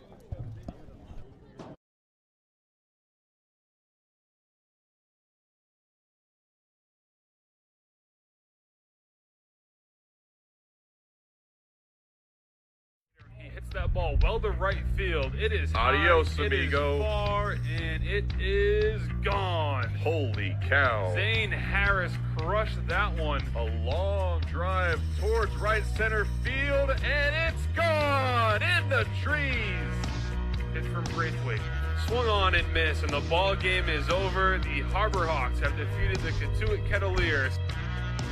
That one is a good long drive towards left field, and gone! You're listening to the Harbor Hawks Baseball Network.